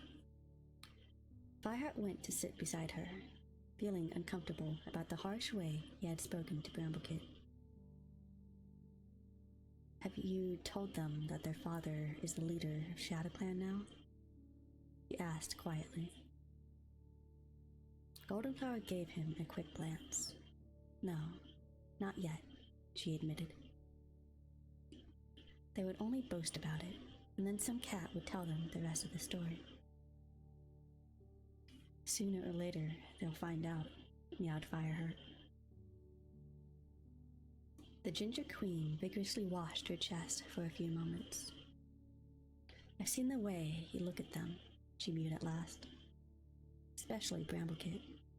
It's not his fault he looks exactly like Tiger Star. But other cats look at him like that too." Thoughtfully, she licked her paw and drew it over her ear. I want my kids to grow up happy, not feeling guilty because of something that happened before they were born. Maybe there's more hope of that now. If Tiger Star becomes a great leader, maybe they'll even be proud of him in the end. Fireheart twitched his ears uncomfortably, unable to share her optimism. They both respect you, you know, Goldenflower went on. Especially since you saved Bramblekit from that fire. For a moment, Fireheart didn't know what to say. He felt guiltier than ever about his hostile feelings toward Bramblekit. Yet, however hard he tried, he could not help seeing the murderous father in the young kit. I think you should tell them about Tiger Star, Goldenflower meowed, turning an intense gaze on him. You're the deputy, after all. They take it well from you, and I know you would tell them the truth. You think I should tell them now? Fireheart stammered. The way Goldenflower spoke made it sound like a challenge. No, not now, replied Goldenflower calmly. Not until you're ready, and when you think they're ready, she added. But don't leave it for too long. Fireheart dipped his head. I will, Goldenflower, he promised. And I'll make it easy for them as I can. Before Goldenflower could reply, Bramblekit came skidding up to his mother with Tawnikit just behind him. Can we go and see the elders? He asked, his eyes shining. And I promised to tell us some great stories. Goldenflower let out an indulgent purr. Yes, of course, she meowed. Take her something from the pile of fresh kill. That's good manners. And mind that you're back here by sunset. We will, meowed Tawnikit. She dashed across the camp, calling over her shoulder. I'm going to fetch a mouse for One Eye. No, you're not. I am, Bramblekit yowled, scampering after her.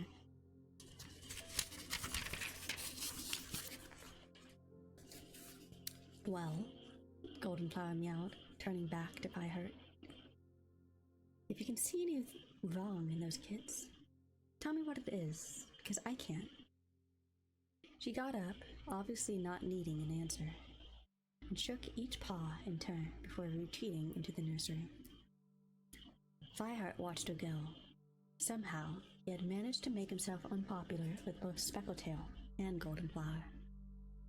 Even though Goldenflower trusted him, she clearly found it hard to forgive him for his conflicting feelings about Bramblekit, and he was no nearer to sorting them out.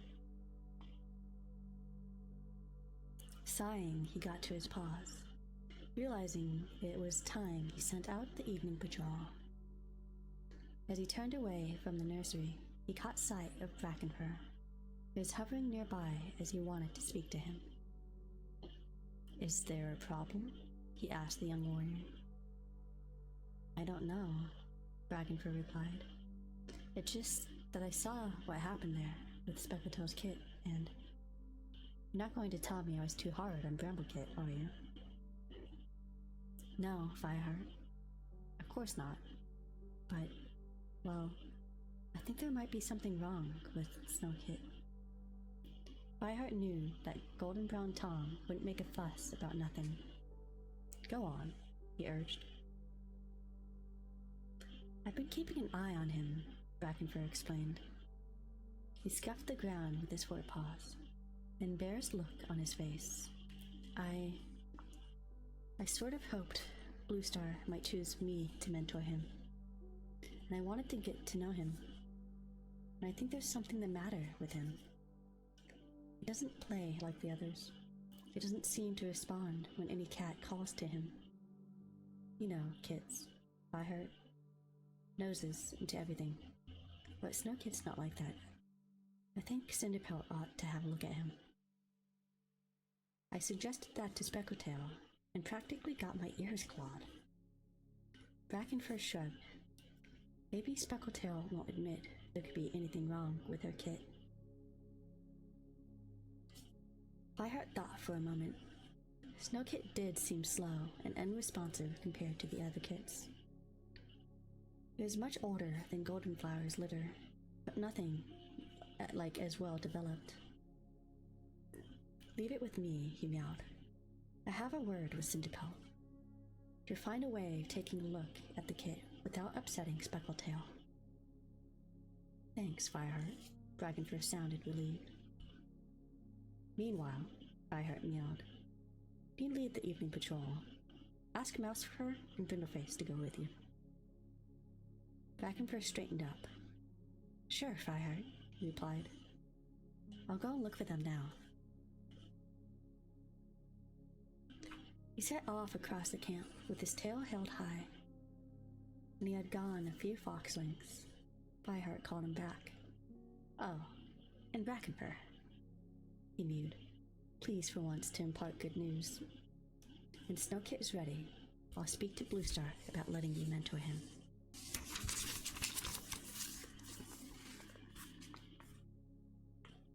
Before Fireheart went to find Cinderpelt, he visited Bluestar to tell her about the apprentice's assessment. The clan leader was seated outside her den in a patch of sunshine, and Fireheart thought hopefully that she might be feeling more like her old self. But her blue eyes looked tired as she blinked at him, and a piece of fresh kill lay beside her, only half eaten. Well, Fireheart? She asked as he approached. What can I do for you? I've got good news, Bluestar. Fireheart tried to sound cheerful. I assessed all 4 of the older apprentices today. They did well. I think it's time they were made into warriors. The older apprentices? Bluestar's eyes clouded with confusion. That would be Brackenpaw and Cinderpaw? Fireheart's heart sank. Bluestar couldn't even remember which cats were apprentices. No, Bluestar, he mewed patiently. Cloudpaw, Brightpaw, Swiftpaw, and Thornpaw. Bluestar shifted a little. That's who I meant, she snapped. You want them to be warriors. Just remind me who their mentors are, will you? I'm Cloudpaw's mentor, Fireheart began, trying to keep his increasing dismay out of his voice. The others are Longtail. Longtail? Bluestar interrupted. Ah, yes, one of Tigerclaw's friends. Why did we give him an apprentice, when we can't trust him? Longtail chose to stay in ThunderClan when Tigerclaw left, Fireheart reminded her. Bluestar snorted. That doesn't mean we can trust him. She repeated. Can't trust any of them. They're traitors, and they'll train more traitors.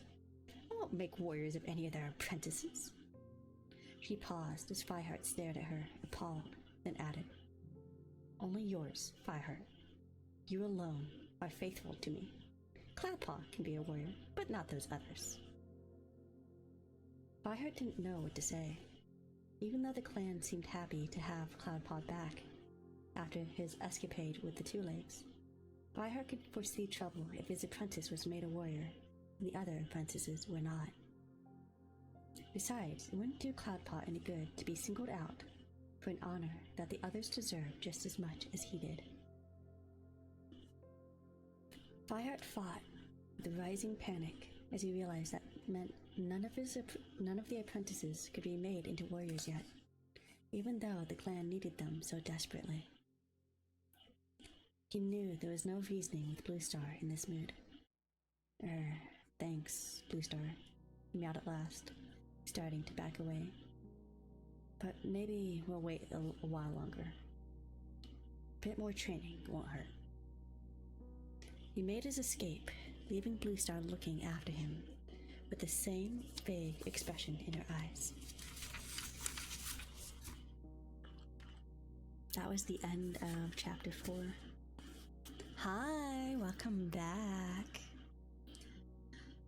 I can't say I'm surprised after finding out about Tiger Claw becoming Tiger Star and being a clan leader, I think Blue Star has lost her marbles. She actually seems like she's getting dementia. Okay, we have one last chapter for the stream.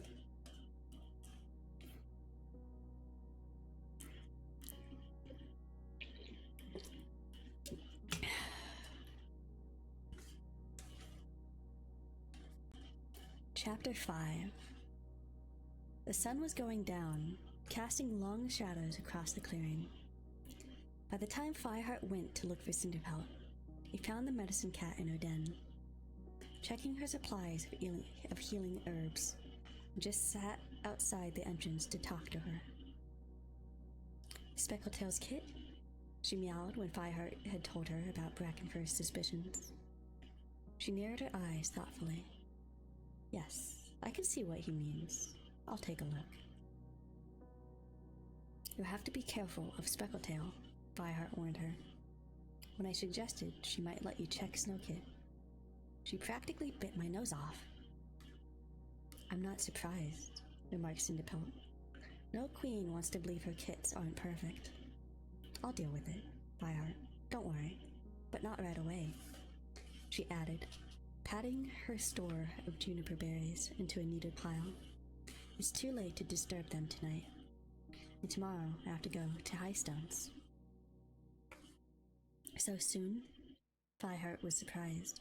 He hadn't realized how quickly the days were slipping by. Tomorrow night is the new moon. All the other medicine cats will be there too. StarClan will give me my full powers. Cinderpelt hesitated and then added, Yellowfang should have come with me to present me to StarClan as a fully trained medicine cat. Now I'll have to go through my ceremony without her. Her eyes grew wide and remote as she spoke. Fireheart felt that she was moving far away from him, into a land of shadows and dreams where he could not follow her. You'll need to take a warrior with you, he meowed. Last time Blue Star tried to go to Highstones, WindClan wouldn't let her pass through their territory. Cinderpelt looked at him calmly. I'd like to see the patrol that would dare to stop a medicine cat. StarClan would never forgive that. Her expression changed and her eyes glinted mischievously. You can come as far as 4 Trees if you'd like, assuming you can spare the time from Sandstorm. Fireheart felt uncomfortable. I don't know what you mean, he muttered. But he remembered leaving to go and eat with Sandstorm while Cinderpelt was telling him about her dream, and guessed that the medicine cat had felt unfairly dismissed. Sandstorm can lead the Dawn Patrol without me, he mewed out loud. I'll come with you to 4 Trees. The next day dawned, damp and misty. Tendrils of fog curled between the trees as Fireheart and Cinderpelt made their way to 4 Trees. The clinging white clouds dampened the sound of their paw steps and beaded their fur with tiny droplets. In the silence, Fireheart jumped at the sudden alarm call of a bird above his head. He felt half afraid that they might lose their way in this eerily unfamiliar-looking forest. But by the time they crossed the stream, began to climb the slope to 4 Trees, the mist had begun to clear, and at the top of the hollow they emerged into the bright sunlight. The 4 massive oaks stood straight ahead of them, their leaves turning red gold with the approach of leafall. Cinderpelt let out a noisy breath and shook the moisture from her fur. That feels good. I was starting to think I have to scent my way to Highstones, and I've only been there once before, with Yellowfang. Fireheart, too, enjoyed the feeling of warm sun on his fur. He stretched luxuriously and opened his jaws to taste the air, hoping to pick up the scent of prey. Instead, the scent of other cats flooded over him. Shadow Clan, he thought, his muscles tensing as his gaze flicked from side to side. A moment later, he relaxed as he spotted Running Nose, a Shadow Clan medicine cat, padding up to the hollow from Shadow Clan territory with another cat beside him. This was no hostile warrior. Star Clan raised medicine cats above the level of clan rivalry. It looks as if you won't have to travel alone after all, he meowed to Cinderpelt. They waited until the Shadow Clan cats came up to them as they drew nearer. Fireheart recognized the other cat. It was Little Cloud, a small tabby tom who had almost died in his clan's recent sickness. He and another warrior, Whitethroat, had tried to seek refuge with ThunderClan. Blue Star had refused to take them in, but Cinderpelt had secretly sheltered them and cared for them until they were fit enough to travel back to their own territory. Whitethroat had died soon after, when Tiger Star and his rogues had attacked ThunderClan Patrol. A monster had cut the cat down on the Thunder Path as he was fleeing from the fight. Reliving the shock of that moment, Fireheart was glad to see that Little Cloud at least looked strong and healthy again. Hello there, Running Nose greeted the ThunderClan cats cheerfully. Well met, Cinderpelt. It's a good day to travel.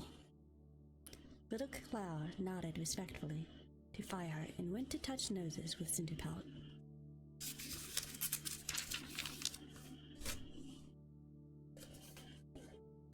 It's good to see you on your paws again, she meowed. All thanks to you, Little Cloud replied. With a touch of pride, he added, I'm Running Nose's apprentice now. Congratulations, Cinderpelt purred. And that's because of you, too, Little Cloud went on enthusiastically. When we were ill, you knew just what to do, and then you gave us healing herbs to take back to the clan. And they worked! I want to do more stuff like that. He has real talent, Running Nose mewed, and it took courage to come back to us with the herbs. I'm only sorry Whitethroat didn't come back with him. He didn't? Fireheart asked, seizing the chance to find out how much the Shadow Clan cats knew about the young warrior's fate. Sadly, Little Cloud shook his head. He wouldn't come back with me to camp. He was scared of catching the sickness again, even though we had healing herbs with us. He blinked as if the memory caused him pain. We found his body beside the Thunder Path a few days later. I'm sorry, Fireheart meowed. He wondered whether to tell them the truth about how Whitethroat had died, but decided it would be too harmful to reveal that Little Cloud's new leader had been partly responsible for his friend's death.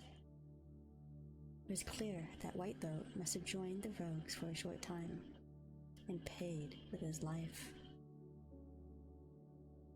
Cinderpelt pressed her muzzle comfortingly against Little Cloud's flank. Settling down on the warm grass, she beckoned with her tail for the apprentice to sit beside her and began to ask him about his training. Are things better now? Fireheart carefully asked Running Nose.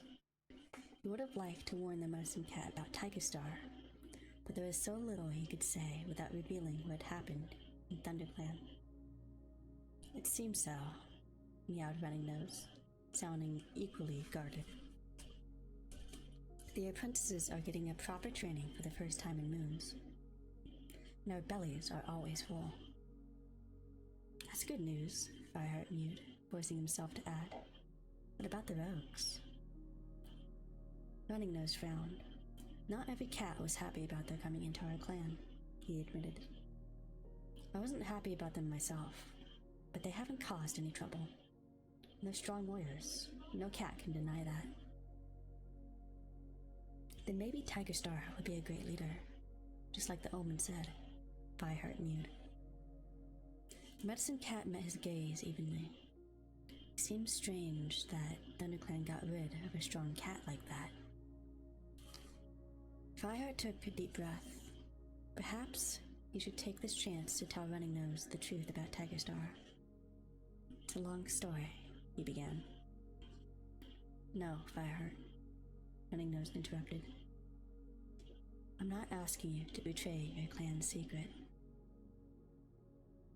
He edged closer to Fireheart and scraped the ground with his paws and crouched down beside him.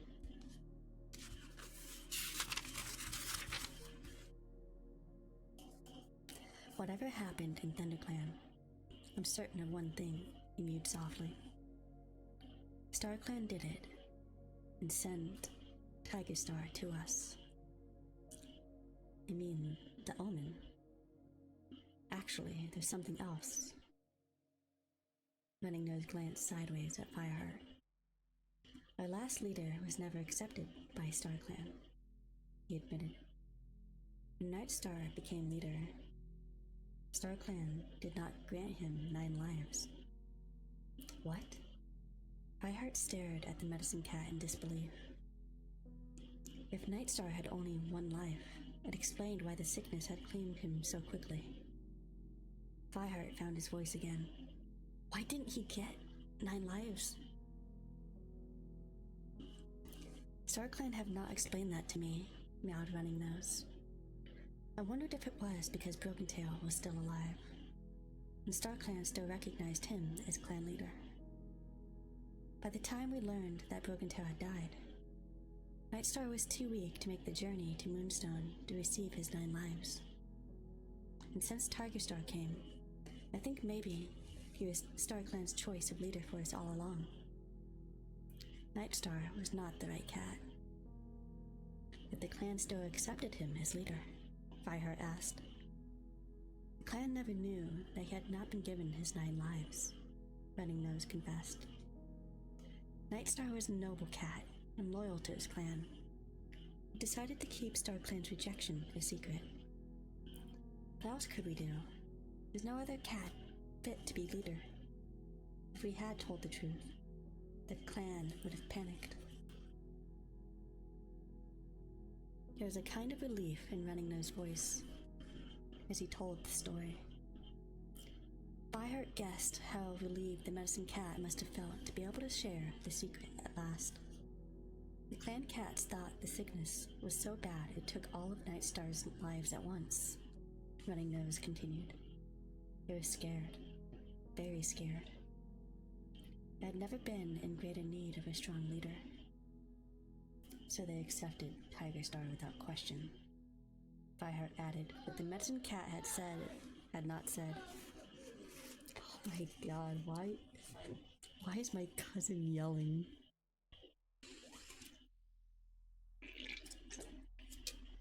I'm sorry if you guys can hear that. He's very loud today.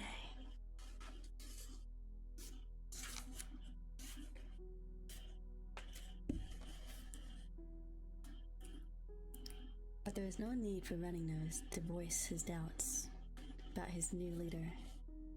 Has Tiger Star said anything about attacking ThunderClan? Fireheart asked hesitantly. Running Nose let out a purr of amusement. Do you really expect me to answer that?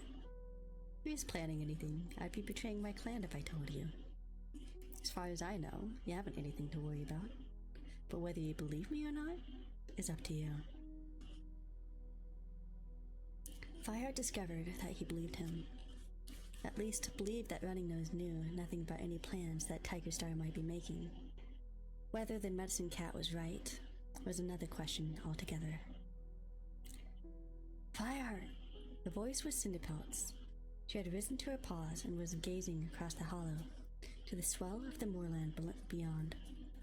This was WindClan territory that the medicine cats would have to cross to reach Highstones for the ceremony. Are you and Running Nose going to sit there gossiping all day like a couple of elders?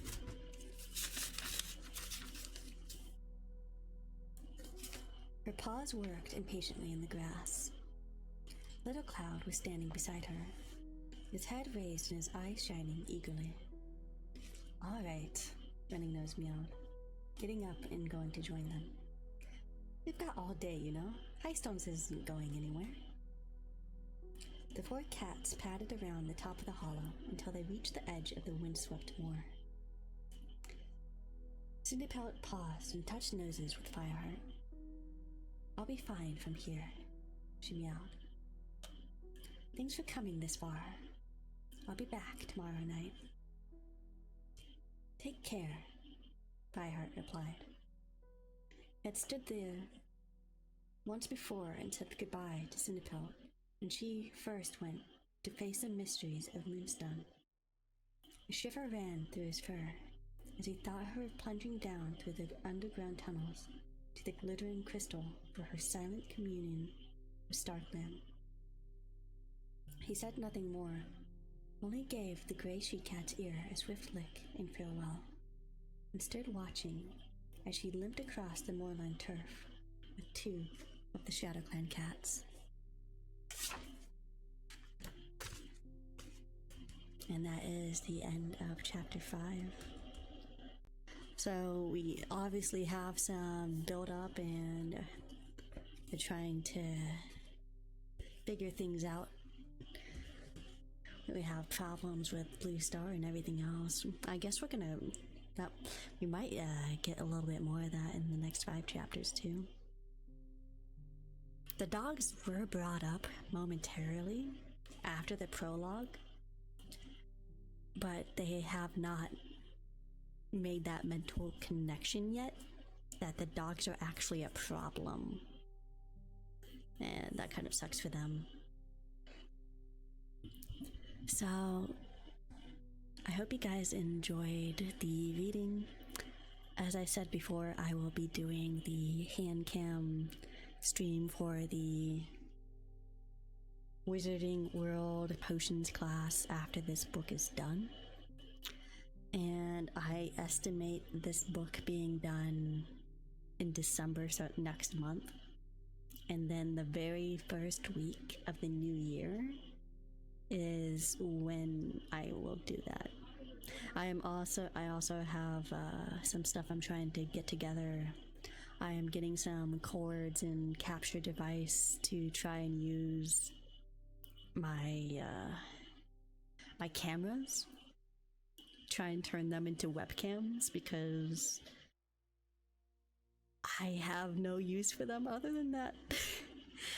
I kind of got them way back when I was in high school, and they've just been sitting around, and I'm like, you know what, I want to do something with them.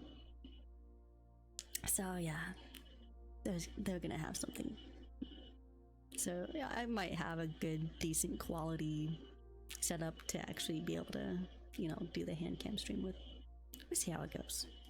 I have to figure out how to get it to work properly. If you are new here and you don't know, I do have a Discord. The people in my community are pretty crazy because this is not technically my only channel. My other channel is on hiatus, and this is the channel that I only do Friday ASMR with.